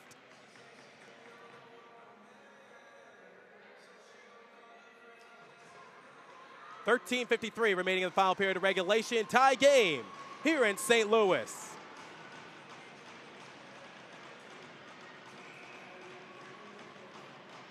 Face-off is drawn. Goes back over to Fleming. Fleming just nudges it up ahead. Near side for Radcliffe. Radcliffe over to Lush. Passing over to Polson. Kelsall takes it below the goal line. Near side corner. Back over to the near side for Brooks. Maneuvered up ahead to Callhammer. Callhammer drops on back to Johnson, and the Sun Devils play some excellent defense. Great stop by Paige Ring as she pops the puck on free. Near side faceoff circle. Ferbert. Back into neutral ice. Callhammer takes it just past the blue line. Drops on back to Platson. Platson tries to maneuver the puck up ahead. Back over to Kelsall, near side. Back over to Satera. Satera drops on back to Platson. Still in the defensive end for the Sun Devils. Far side. Back into the attacking end for ASU, but it's collected by Maryville. Near side at the red line. Bounces below the goal line. And Duncan raises her hand in the air. That signals an icing. 12:49 remaining in the final period of regulation. All knotted up 2 apiece. Face-off coming in the attacking end for Maryville in the north side of the rink. Doing the face-off will be Iverson and also Murphy. Face-off is drawn. Near side half wall. Bounces below the goal line for Eatinger. Left side half wall. Rifles it on in off the stick of Iverson. Iverson put Maryville on top 1-0 earlier on in the game. Redirect down front by Platson. Below the goal line for O'Leary on the far side corner. Spins it around. Murphy tries to pitch it up ahead. Kicked back into neutral ice. Everyone has to come back and reset. Electing to dump it on in is Putnam. 1-7 gives it off to another 7. Putnam over to Coons. Coons puts on the brakes. Rims it around over to the far side part of the boards. Still in the attack end for Maryville as it leaks back into neutral ice. Rolls back into the defensive end. Duncan's hand is in the air once again. And Addison Cooper got there in plenty of time. 12:02 remaining in the final period of regulation. Still tied 2 apiece.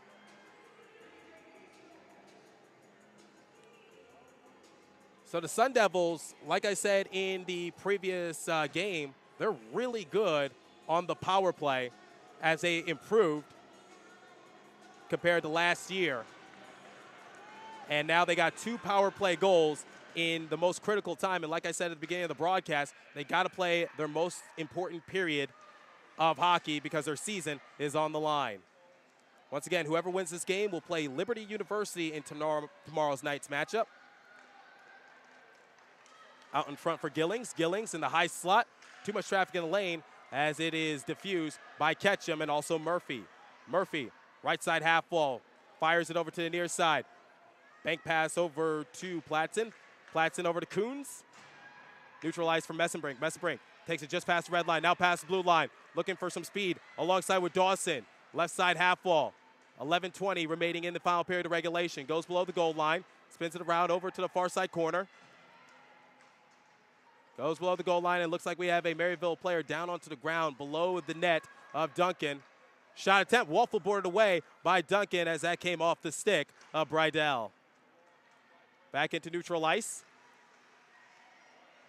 Here comes Olsen. Olsen takes it past the blue line, drops one back for LaBelle. Her team is saying shoot it, and it's pillowed away by Duncan as Olsen was in the high slot. Lush spins it around. Olsen and LaBelle up ahead. Got a player struggling to get onto the bench for ASU. Looks like that is Messenbrink. Don't want too many players on the ice penalty.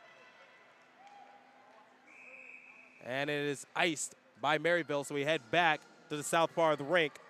Left to right for a face-off with 10:31 remaining in the final period of regulation. Sun Devils and Saints knotted up 2 apiece. Who moves on and who goes home? Face-off on the glove side of Duncan. Drawn, back up top for Platson on the right point. Lets a shot rip, trying to go 5-hole, and the bank is closed as Duncan holds on to it and makes the save.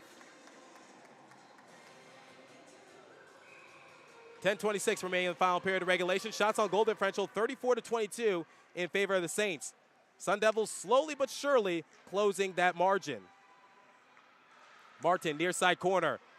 Coons lets one rip, trying to redirect it out in front with Craig. Craig already has a goal this afternoon. Craig controls the rebound in the high slot.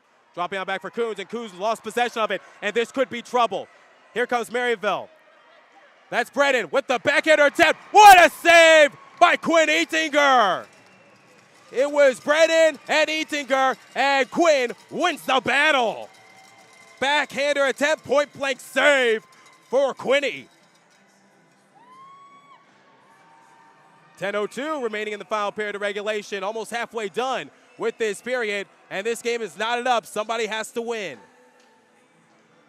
Face off on the blocker side of Eatinger. Left wing goes below the goal line. Over to Call Hammer. Call Hammer lost control of it. Right point. Goes below the goal line for Ring. Ring maneuvers it up ahead. Back over to Maryville. Goes off the leg pads of Eatinger. Now here comes Polson. Polson takes it up to the red line, but no further. Swiped away by Dawson. Excellent defense to defuse the attack. And unfortunately, offsides is called. As we saw Maddie Johnson get a little too antsy. 9:34 remaining in the final period of regulation. Shots on goal differential 35-22 in favor of the Saints. Face-off coming on the near side in front of the penalty boxes in neutral ice. Radcliffe over to Lush. Tape-to-tape pass between the alternate captains.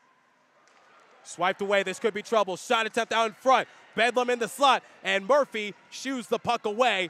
Back into neutral ice to clear it and defuse the attack by Maryville, who were putting some great offensive pressure on the Sun Devils. Cooper onto the near side corner. Goes below the goal line.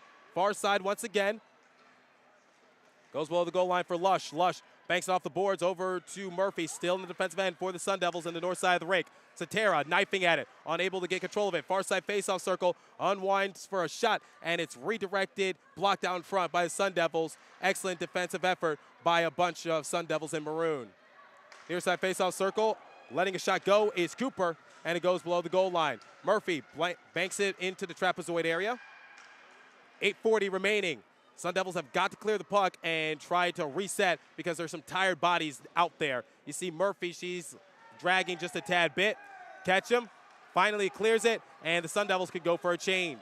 But they got to hurry. Here comes St. Louis. Near side faceoff circle. Can't get it past Eatinger as she was trying to find a sliver of daylight below her blocker. Left side half wall. Up top for Jurwitz. Jurwitz lets one rip, and it's spun around. Goes below the goal line, into the trapezoid area, looking for the wraparound shot, and Lush kicks the puck on free. 2-on-1 about to break out for the Sun Devils, and they come up empty.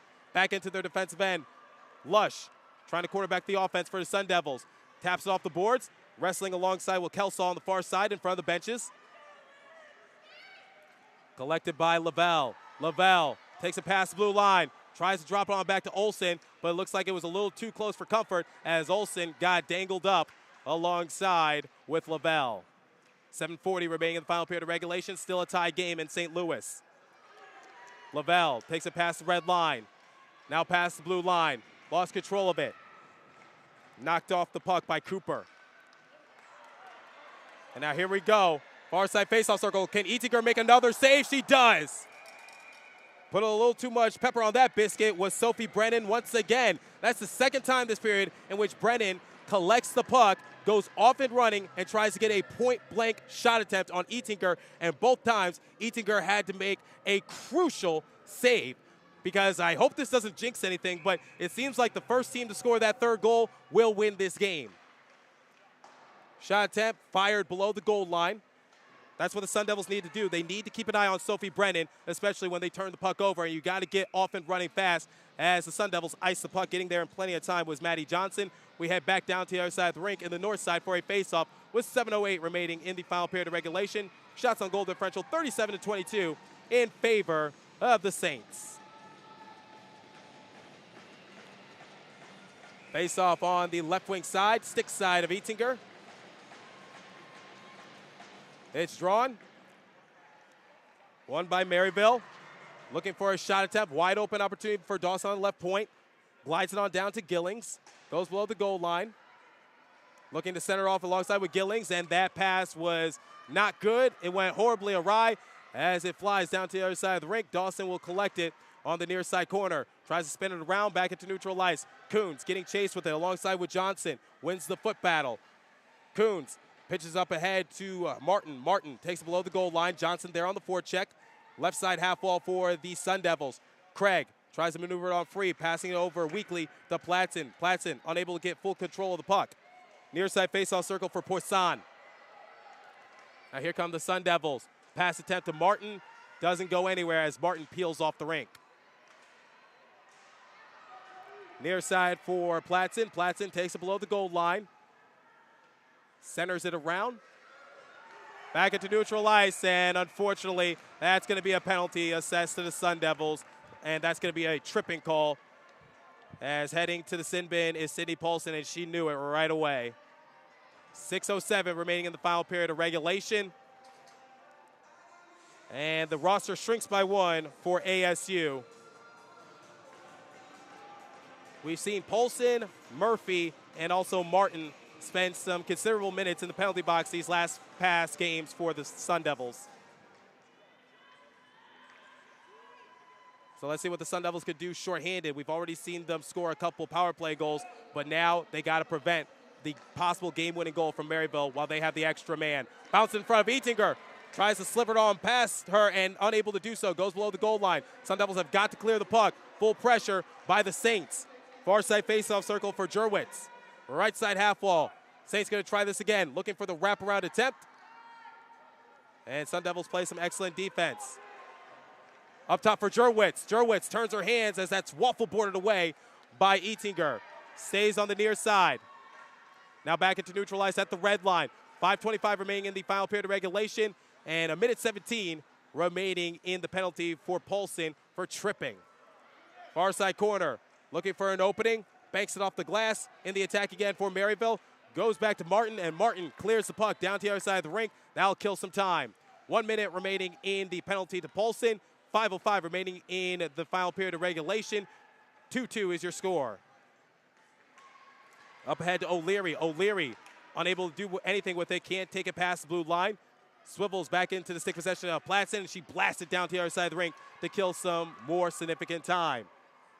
4:45 remaining in the final period of regulation. 38 seconds remaining in the penalty for Paulson. Over to O'Leary. O'Leary creeping on in. Sun Devils playing some excellent defense while on the PK. Aside from those couple opportunities early on, it seems like the Sun Devils have regained control of their bearings to make sure that Maryville is not getting a grade A chance on Quinn Eatinger. 15 seconds remaining in Paulson's penalty.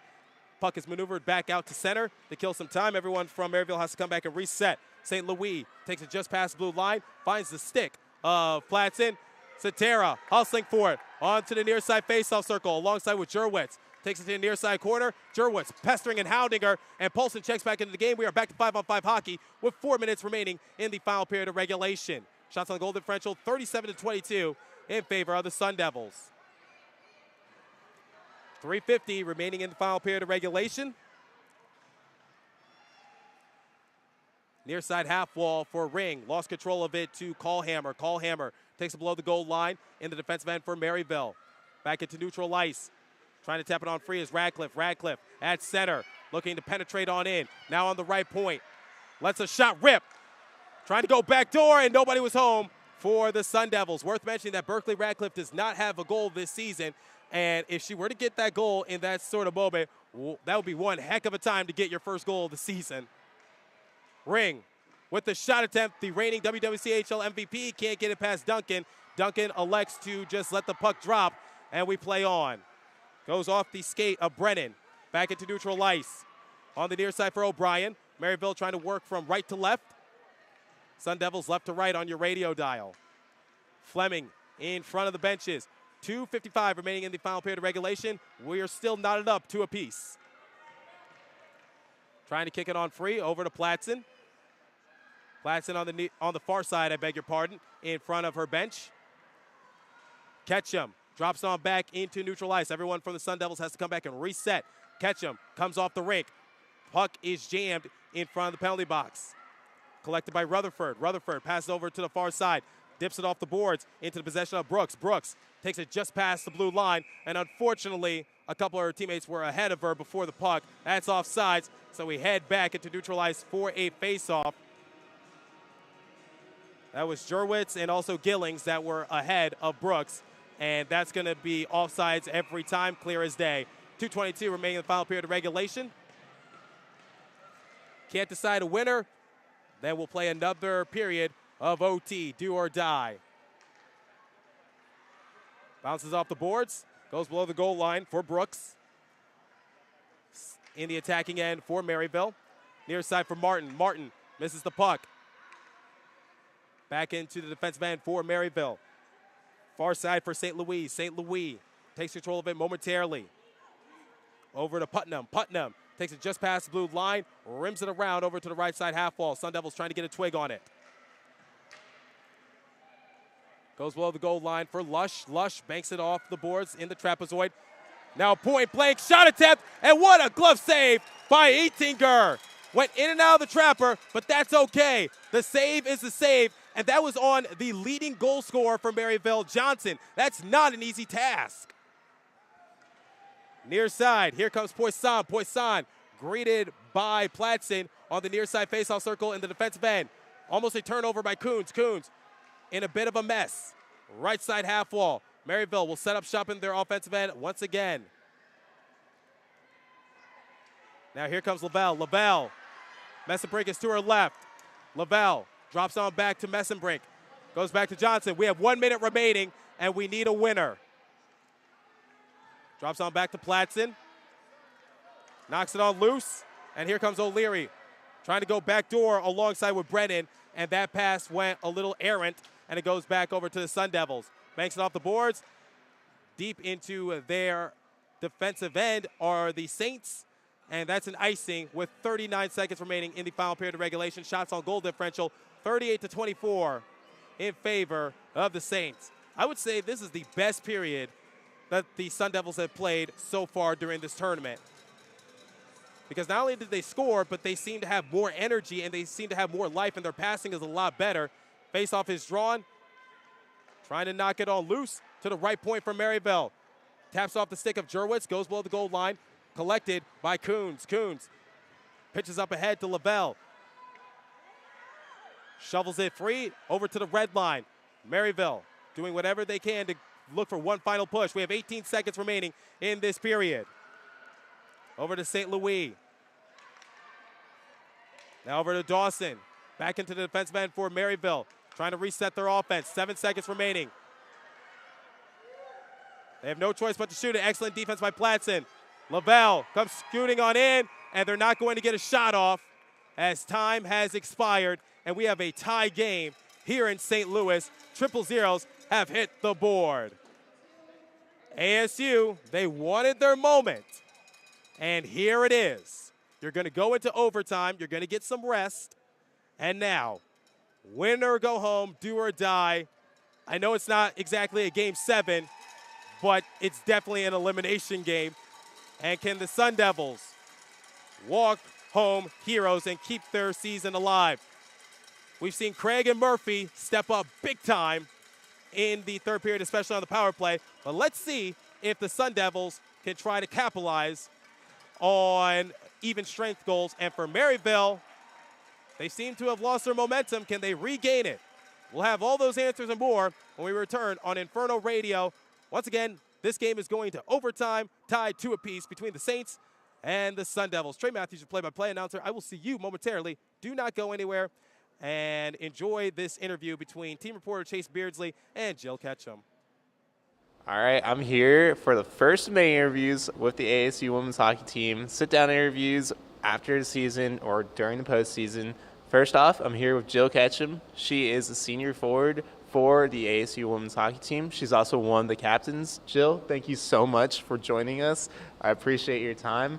First off, I want to get some icebreaker questions down. I want to ask you, who do you think is the jokiest on the team? Like, who do you think is the joker on the team? The joker? Oh my god. Our team is full of jokers. I would have to say probably Malik Graybuck, Mason. Oh my god, there's like so many, but those are probably the most jokey people. I gotta ask you, what would be your personal goal song if you had one? My goal song? Yeah, your goal song. Ooh. Ooh, what's my goal song? I don't know. Maybe, Chunky by Bruno Mars. I love that choice, Jill. I love that choice. All right, Jill, I want to first ask you a little bit about your season. I mean, you had 3 goals, 2 assists, 5 points in 10 games. Unfortunately, your season was cut short. You automatically make that face when I say that. How come? Mostly regarding points. I had goals this year to get more points than I did last season. And obviously not possible anymore. I don't remember what I was at last season, but definitely not 5 points in 10 games. So, yeah, I don't know. It's just a little bit disappointing, but, it happens. Yeah, kind of bouncing off that, how do you think the season was for you? I know it was cut short for you. I know you were on the bench for most of the time, kind of acting like coach a little bit. Yeah, the season when I was playing, it was good. We were winning games. We were doing a good job. It was fun. Yeah, I don't know. I didn't, we were just getting started, it felt like. So I kind of felt like I was left hanging a little bit for myself. So, yeah. Yeah, terrible injury that you got. What was the injury again? Sorry about that. I tore my ACL and got a reconstruction. Yeah, that's painful, man. I know a lot of injuries like that take a while to heal from. Obviously, you were deemed out the rest of the season. How's the recovery process so far? It's been a journey, and it's gonna continue to be, but it's going well. I can't skate until August, I think, so about 7 more months. But yeah, I don't know. It's going as well as ACL recovery can go, so I'm not too upset about it. Yeah, that's great to hear. How's your time been, kind of stepping back from the ice, but still with this team? You're still behind the bench. You're still in the penalty boxes, kind of cheering them on in the stands. I see you. How's that been like for you? It's been good. It definitely sucks to not be able to play, but it is fun to watch. Yeah, I'm seeing things from a different perspective. I'm not so, when you're playing hockey, it's very emotional game. You're super emotionally invested, but I'm not playing right now, so just watching it from a little bit of a calmer point of view and noticing a lot of other things that I probably wouldn't have noticed if I was on the ice with everyone. Now, Jill, we don't really get to see the personal side of you players, unfortunately, so we're going to break that today. Right. We're going to go into some deep questions. First off, you are one of the couple players that come from Anchorage, Alaska. Mm-hmm. What is Anchorage, Alaska like? Tell me a little bit about growing up there. So Anchorage is a very special place.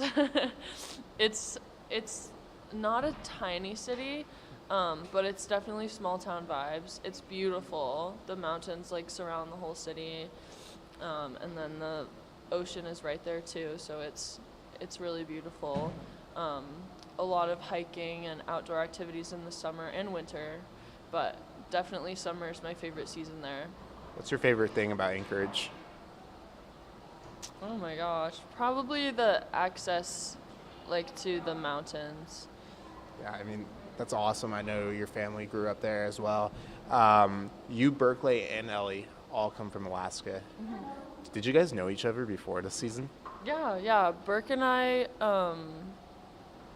well, actually, all three of us played on the same team when I was 16, and we had won nationals that year.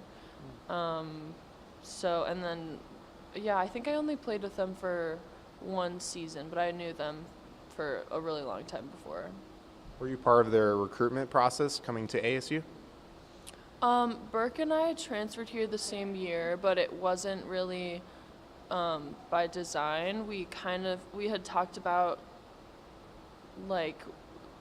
where we were thinking of transferring and what our plans for the season were before we had come here. And I guess, Burke coming here definitely influenced my decision to come here as well, but it wasn't the reason at all by any means. Yeah, Alaska's obviously a colder place, a lot more hockey there than, say, Arizona. What got you into hockey? What was the process like getting into hockey for you?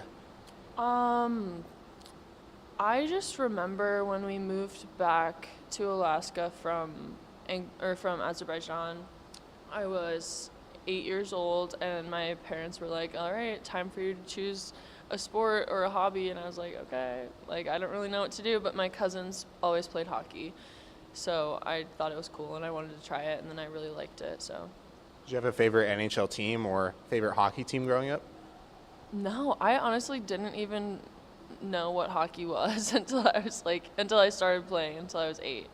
And then I never really had a team growing up, and I still don't really. I don't know. I don't really follow hockey that much. If I love watching it, but I'm not a super fan for any specific organization. Do you have any favorite players that you like to watch? I've always liked. Oh my God, what's his name? I've always liked Tyler Seguin. And yeah, I don't know. I don't have a specific player I like to watch. I always like just picking up on different things that different players do, like all at once. Hockey's just like an interesting game to watch, so I kind of try to focus on a lot of the different like aspects of the play, not anyone specific. Yeah, absolutely. I mean, I totally agree with you. It's a fascinating sport to watch. Tyler Seguin's a good choice, by the way. Gotta ask you, though, when was the first time you heard about Arizona State? What made you decide to come down here all the way from Alaska? That's almost all the way across the world. Yeah. I mean, I don't remember the first time I heard of ASU, but it's always been like, it's a very like prominent school in the U.S., so like people know what it is. Yeah, I don't remember, but I do remember first thinking about coming here while I was still at Adrian, and it was just like definitely not like a solidified thought, but I had thought about, like I looked into it a little bit when I was there, and yeah, I don't know, I just decided one day I wanted to go somewhere bigger and warmer, so this turns out to be a good match for that. You mentioned Adrian College. We got to get into that a little bit. My favorite. I know. First off, I mean, how'd you decide to go play women's hockey with Adrian College, and what made you choose Adrian College as your first college? I chose Adrian because they had a really good record, and the facilities at the school are really nice, and they're new. And yeah, I wanted to play hockey at a high level, and I had my senior year of high school, I played hockey in New Hampshire. So I was a little bit closer to I was on the East Coast, but I was closer to that part of the country. And yeah, I don't know, it just seemed like a good idea. I felt like I needed to go to a smaller school. Adrian's very small. It turns out that is not what I needed, but I'm glad I tried it out. But yeah, they do have a good hockey program, so that's most of the reason why I went there. How long were you there for, Jill? I was just there for a year, and it was the COVID year, so we got sent home around March, my freshman year. What were your opinions on Adrian College, not just as a hockey program, but as a school? And what made you decide to transfer to Arizona State? Adrian's a really good school. They do have really nice facilities. Like I said, everything's really new. Everything is taken care of really well. The education is really good. So yeah, I mean, since I went there mainly for hockey reasons, which is something that everyone tells you not to do. Don't go to a school because you like for the sports team, whatever. But I did that, and yeah, I don't know. It didn't work out. I hurt my back, so I wasn't playing, and I saw everything from just a different perspective, kind of like I was saying about here, but it was in a lot more of a negative light at Adrian for me. So yeah, I don't know. Fair. But going off that, I mean, you transferred, as you mentioned. What's your major, and why did you choose that major? That's funny you ask, because actually I just changed my major for the 5th time, like 2 months ago, a month ago. Yeah. But it's now psychology, and I'm gonna stick with that. I've always really, really liked psychology, and like every time I've changed my major, it's been getting closer and closer to psych, but not actually just doing it. So I was like, okay, I'm just gonna do it now, and I like it. So. What were some of the other majors that you had? I started out with athletic training, and then exercise science, then exercise and wellness, and then speech and hearing science. Speak to me a little bit about how this team has grown. I know you've been here for a while. I know you've known Coach for a while. So also tell me, when was the first time you met Coach? What were your first thoughts on how you met when you met Coach Lindsay Ellis? So the first time I met Coach was, I talked to her on the phone, of course, before I met her, but I think it was, so it was my sophomore year, my first year here. Berkeley and I, my teammate, were going to, that was the season of CHEL, so it was during COVID. Yeah. But we had these outdoor workouts because none of the facilities were open. So we drove to the park where we were doing our outdoor workout, and we just like drove by Lindsay and said hi, and she looked at us like we were insane because we are, and it was just really funny. I actually will remember that forever, probably. Yeah, she thought, yeah. That's hecka funny. Yeah. But I gotta bounce off that. What made you stick with this program?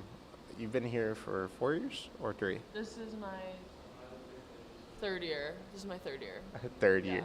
Okay. So what made you stick around for 3 years? I mean, obviously, this was a program at the time you probably came in wasn't as good as it is now, and now, I mean, you're WWCHL champions. So what made you stick around for that extended period of time? I think a lot of it has to do with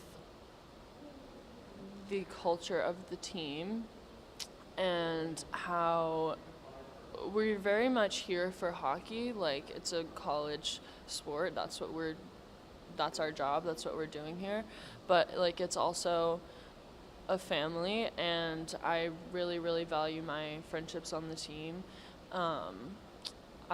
We just have such a great group of girls, and like, no matter who comes into the team, like the new girls and the freshmen, like, I think the culture's been established and it's gonna stay that way.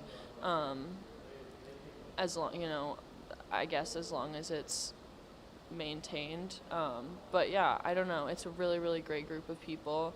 Hockey-wise, I was on the team, the NCAA D3 team at Adrian, but I mean, I only practiced like a couple weeks. I hurt my back a week before our first game, so I never played a game there.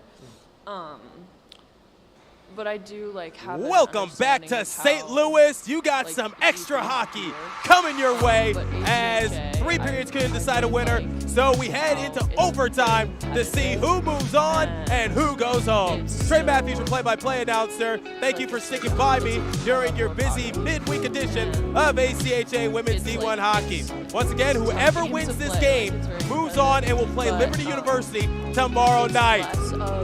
Referee's calling everyone to center ice. This is it. The next goal wins the game. And the Bulldog and the Sun Devils should be very proud of themselves for how far that they have come. They were down 2-0, and then they were able to tie it up on a couple power play goals from Tristan Craig and Sam Murphy. Let's get this show on the road. It's overtime here in St. Louis. Gladson dumps it on in. ASU working from right to left. Maryville left to right. Near side, up top for Coons. Coons searching for it alongside with Greg. Back into neutral ice. Sun Devils look to go back on the attack. They dump it on in. Derwitz hustling for it alongside with Bridell onto the far side bar of the boards. And referees blow their whistle. And the Sun Devils have iced the puck, so we head back down to the other side of the ring. Obviously, the playoff circumstance is a little bit different. Full 20 minutes on the board. And once again, whoever scores wins this game. Yeah, I do. No tomorrow, no later, no other opportunity. Face off on the left wing side. I love Johnson. And also a Sun Devils player, that's Martin. Searching for it below the goal line, spinning it around. Over to Martin onto the left side half wall. This is my free time. Back over to Craig. Craig tries to glide it up ahead to Brydell. Brydell racing for it alongside with Jerwitz once more. Jerwitz collects below the goal line. Over to the far side part of the boards. Right point area. Lets one rip with Jarvis, and it dies out in front. Backing out before to Sammy Lush. Pass intended for Sam Murphy. Jerwitz wins the foot race and circles the crowd over to the far side part of the boards. Back into neutral ice. Near side for the Sun Devils, looking to work from right to left. Jerwitz, left side half wall, and this could be trouble. Charging on in, Rutherford with the backhander attempt. What a save by Quinn Eatinger! That's how you save your season. And here come the Sun Devils, charging on in. Satara, one person to beat, and unfortunately she lost the battle with her and Addison Cooper. Just hang out. Like, I live with 4 of my teammates, so we're always doing something. Passing over to the near side for Johnson. 10 houses down in the same complex. Dropping on back to Rutherford. Sun Devils is thanking their lucky stars that Quinn Eatinger is keeping them in this game. If the Sun Devils end up winning, then no doubt Quinn Eatinger is my first star of the game. But anyway, 18-20 Jill, remaining in overtime, obviously, that will go to triple zeros, whoever scores. Face-off coming on the near side on the offsides call, in front of the penalty box. Hustling forward is Fleming. Fleming trying to win the battle alongside with Dawson. Dawson tussling and fighting her below the goal line. I didn't know I was going to be Still in the defensive end for Maryville. Scores back into neutral ice for Hannah Coons. Sweaty palms time here in St. Louis. Everyone went, and I was Shovels over to the near side part of the board for Paulson. Paulson likes to just dump it on in. Spins over to the far side corner. And Fleming lost the foot race with Dawson. Rips it around over to the inside. Up ahead, raises the stick of Brennan. Here comes Craig. Craig scored the first goal of the game for the Sun Devils back in period 3. Anyway, so we had to talk Below the goal line, about, she got the party started. She cut the lead in half. Up ahead to Brennan. This could be trouble. We've seen Brennan do this a couple times. Got off and running, but luckily Lush was there to defuse the offensive attack. Pinched her on the near side. 17:23 remaining. Out in front, Brennan trying to knock it on in, and the Sun Devils maneuver the puck over to the near side corner. Still in the attack again in the south part of the rink for Maryville. Back over to Craig at center ice. Craig takes past the red line. Martin is to her right. Couple steps back, and unfortunately can't reach the trailer. Martin collects the loose change. Putting a series of excellent moves, puts on the brakes, lets one fly into the slot, back into the possession of Jerwitz. Get through to a lot near side, stick below the goal line. Spins around over to the far side corner. Satara battling for it. Tries to center off it, but nobody was there in Maroon. Flies it back to O'Leary, who maneuvers the puck back into neutral ice. Pitches it up ahead. Now here comes Murphy. Murphy unwinds for a shot, and unfortunately, great defense by Kelsall as the bodies go tumbling in. Murphy falls down to the ground. Kelsall crashes into Duncan, and let's see if everyone is all right. Netting got messed up, and the referees are definitely going to have to fix that.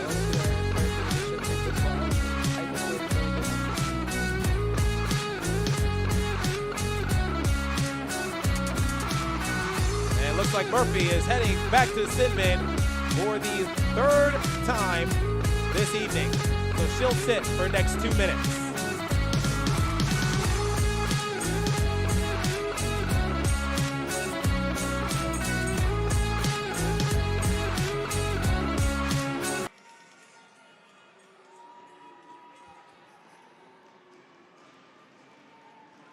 Face-off coming on the near side, 16:35.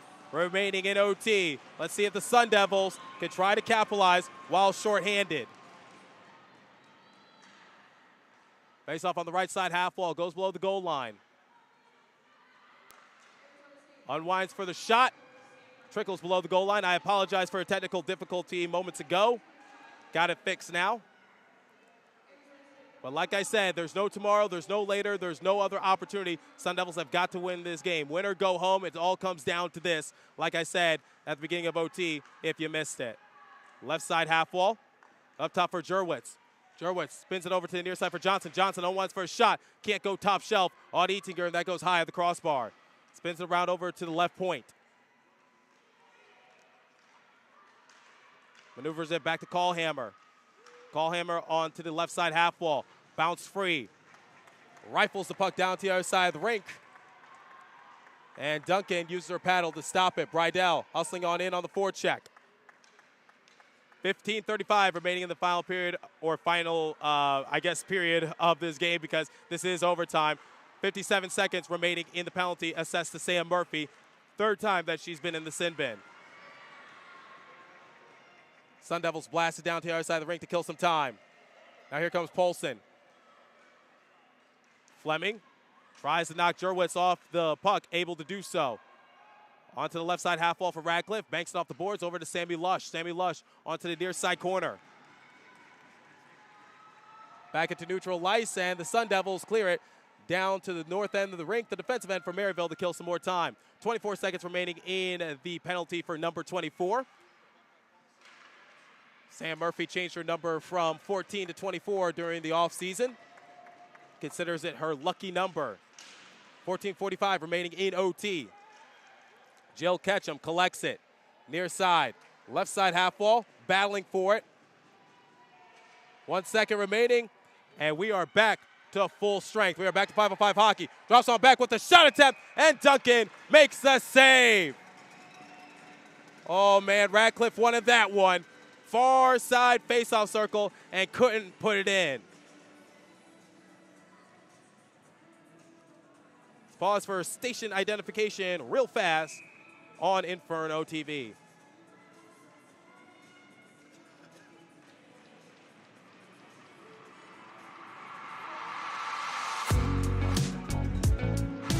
Welcome back. Right side half wall for Craig, off the draw. Puck swivels over to the left side half wall for Coons. Goes into the trapezoid. Still in the attacking end for the Sun Devils in the north end of the rink. Sun Devils working right to left. Maryville left to right. Puck is fiddled at center ice. Now over to Jurwitz.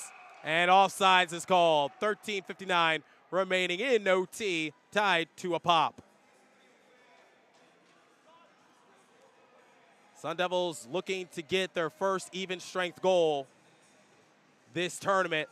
Both their goals in this game have come via the power play, thanks to Tristan Craig and Sam Murphy. Face-off drawn, goes back to the Sun Devils. At center, taps it free, back over to Platson. Platson, far side face-off circle, tries to rifle it up ahead, and it goes to Rutherford. Below the goal line, below Etinger, in the south part of the rink. Jurwitz with the shot attempt, and there's too much traffic in the lane as it hit a couple Sun Devils players as it maneuvers over to the near side corner. Back into neutral ice for Dawson. Ring fiddling with it, trying to search for it alongside with Fleming. Fleming collects it momentarily. Right side half wall, can't get full grasp of the puck, and Maryville is back on the defensive end. Brydell takes it below the goal line, over to Fleming. Tries to set her off and go back door, but nobody was home in the slot. Ring was caught up in traffic. Squirts back into neutral ice for Platson. Platson collects it at the red line, drops it on back to Lush. Lush tries to pitch it up ahead and turns it over to Cooper. Cooper comes flying on in on the left side half wall. Left wing side, goes below the goal line. Below Etinger. Tries to center it off to Johnson. An excellent tie-up by Platson and also Martin to double team on Johnson, the leading goal scorer for Maryville. Trouble out in front. Maryville cannot collect the loose change as Brydell controls the rebound on the near side corner. Sun Devils have got to try to clear the puck if they know what's best for them. Goes below the goal line for Ring. Taps it off the boards. Left side half wall. 12:30 remaining in OT. Obviously, we have a tie game, 2 apiece. Tries to loft it on out. Goes back to Jurwitz on the right point. Sun Devils searching for it, fiddling with it. Ring there on the back check. And Platson knocks Jurwitz down onto the ground. Light the candle right there, but we play on. Excellent physicality from Maddie Platson, and the referees didn't think she crossed the line. Now here comes Callhammer in the high slot, searching for it, trying to go back door, and nobody was there for Maryville. Sun Devils are like a cat with 9 lives. They are tight-roping out of a lot of snafus. They clear it back into the neutral ice momentarily. Now here comes O'Leary, near side faceoff circle, lets a shot rip, goes off the breadbasket of Quinn Etinger, lands onto it to stop action with 11:45 remaining in the overtime period. Man, the Sun Devils are getting lucky thanks to Quinn Etinger in net And also just Maryville not being in the right place at the right time to try to capitalize. 11:45 once again remaining in OT, tied 2 apiece. Near side corner for Coons. Coons takes it into the trapezoid. Spins it around over to the far side corner. Still in the defensive end for the Sun Devils. Left point with the shot attempt goes into the catching glove of Etinger, and she makes the save. 11:33 remaining in the OT period. Shots on goal differential 43-25 in favor of Maryville. Like I said early on in the game, second game of the year that the Sun Devils played against the Saints, Etinger saw 42 shots and made 41 saves. Reminiscent as to what happened during that time period. And the Sun Devils turned the puck over. They got to get back quickly. Shot coming from the far side faceoff circle. That came off the stick of Kelsall. Goes below the goal line, and Ketchum is down onto the ground. Slow to get up. Trying her best. And she's able to walk on her own willpower. Shot attempt once again out in front. Charging on in was Rutherford in the high slot and missed the puck. Sun Devils try to bank it off the boards. That's Radcliffe. Up top for Jerwitz. Waffle boarded away by Quinn Etinger. Spins it around over to the far side part of the boards. Goes below the goal line. Far side corner. Hannah Coons collects it on the left side half wall. Skitters off the twig of Logan Cetera. 10:35 remaining in OT. Goes below the goal line for Duncan in the attacking end for the Sun Devils in the north side of the rink. Spins it over to the left side. Back into neutralize for Sammy Lush. Sammy Lush just knocks it over to Brooks. Now here come the Sun Devils once again. Charging on in and held on to as Martin let a trick shot go. I know it looked weak if you were watching it live. However, that was actually a smart move by Haley Martin trying to fool Duncan, but Duncan made the last minute save. Sun Devils need more shots on Duncan if they want any chance to come out victorious in this OT period. Face off on the near side, the stick side of Duncan. It's drawn. Keeping the offensive attack alive with the shot attempt, goes far of the net from Sammy Lush.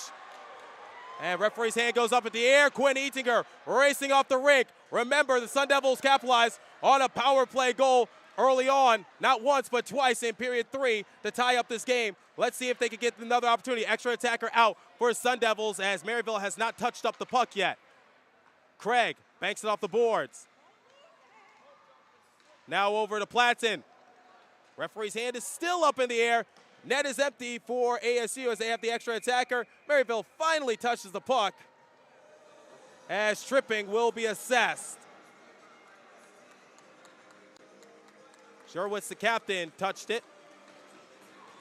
And she will sit for the next 2 minutes. Sweaty palm time for Maryville.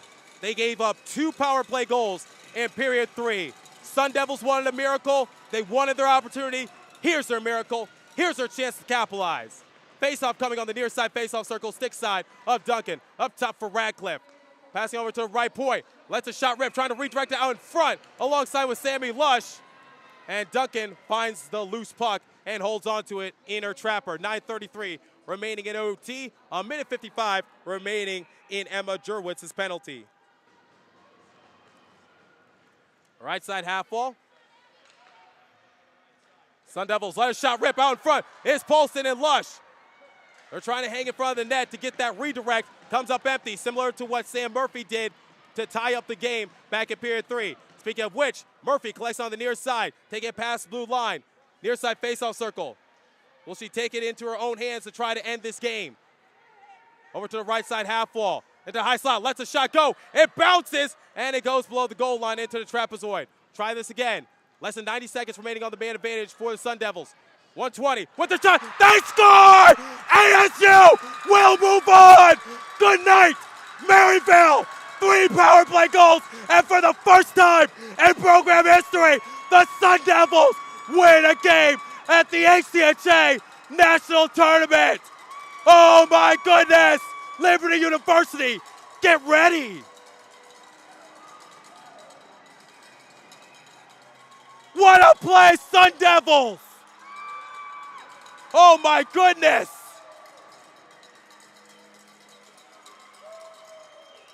You better lose yourself in the music. You only get one shot. Do not let this opportunity blow. And the Sun Devils did it. 3 unanswered goals.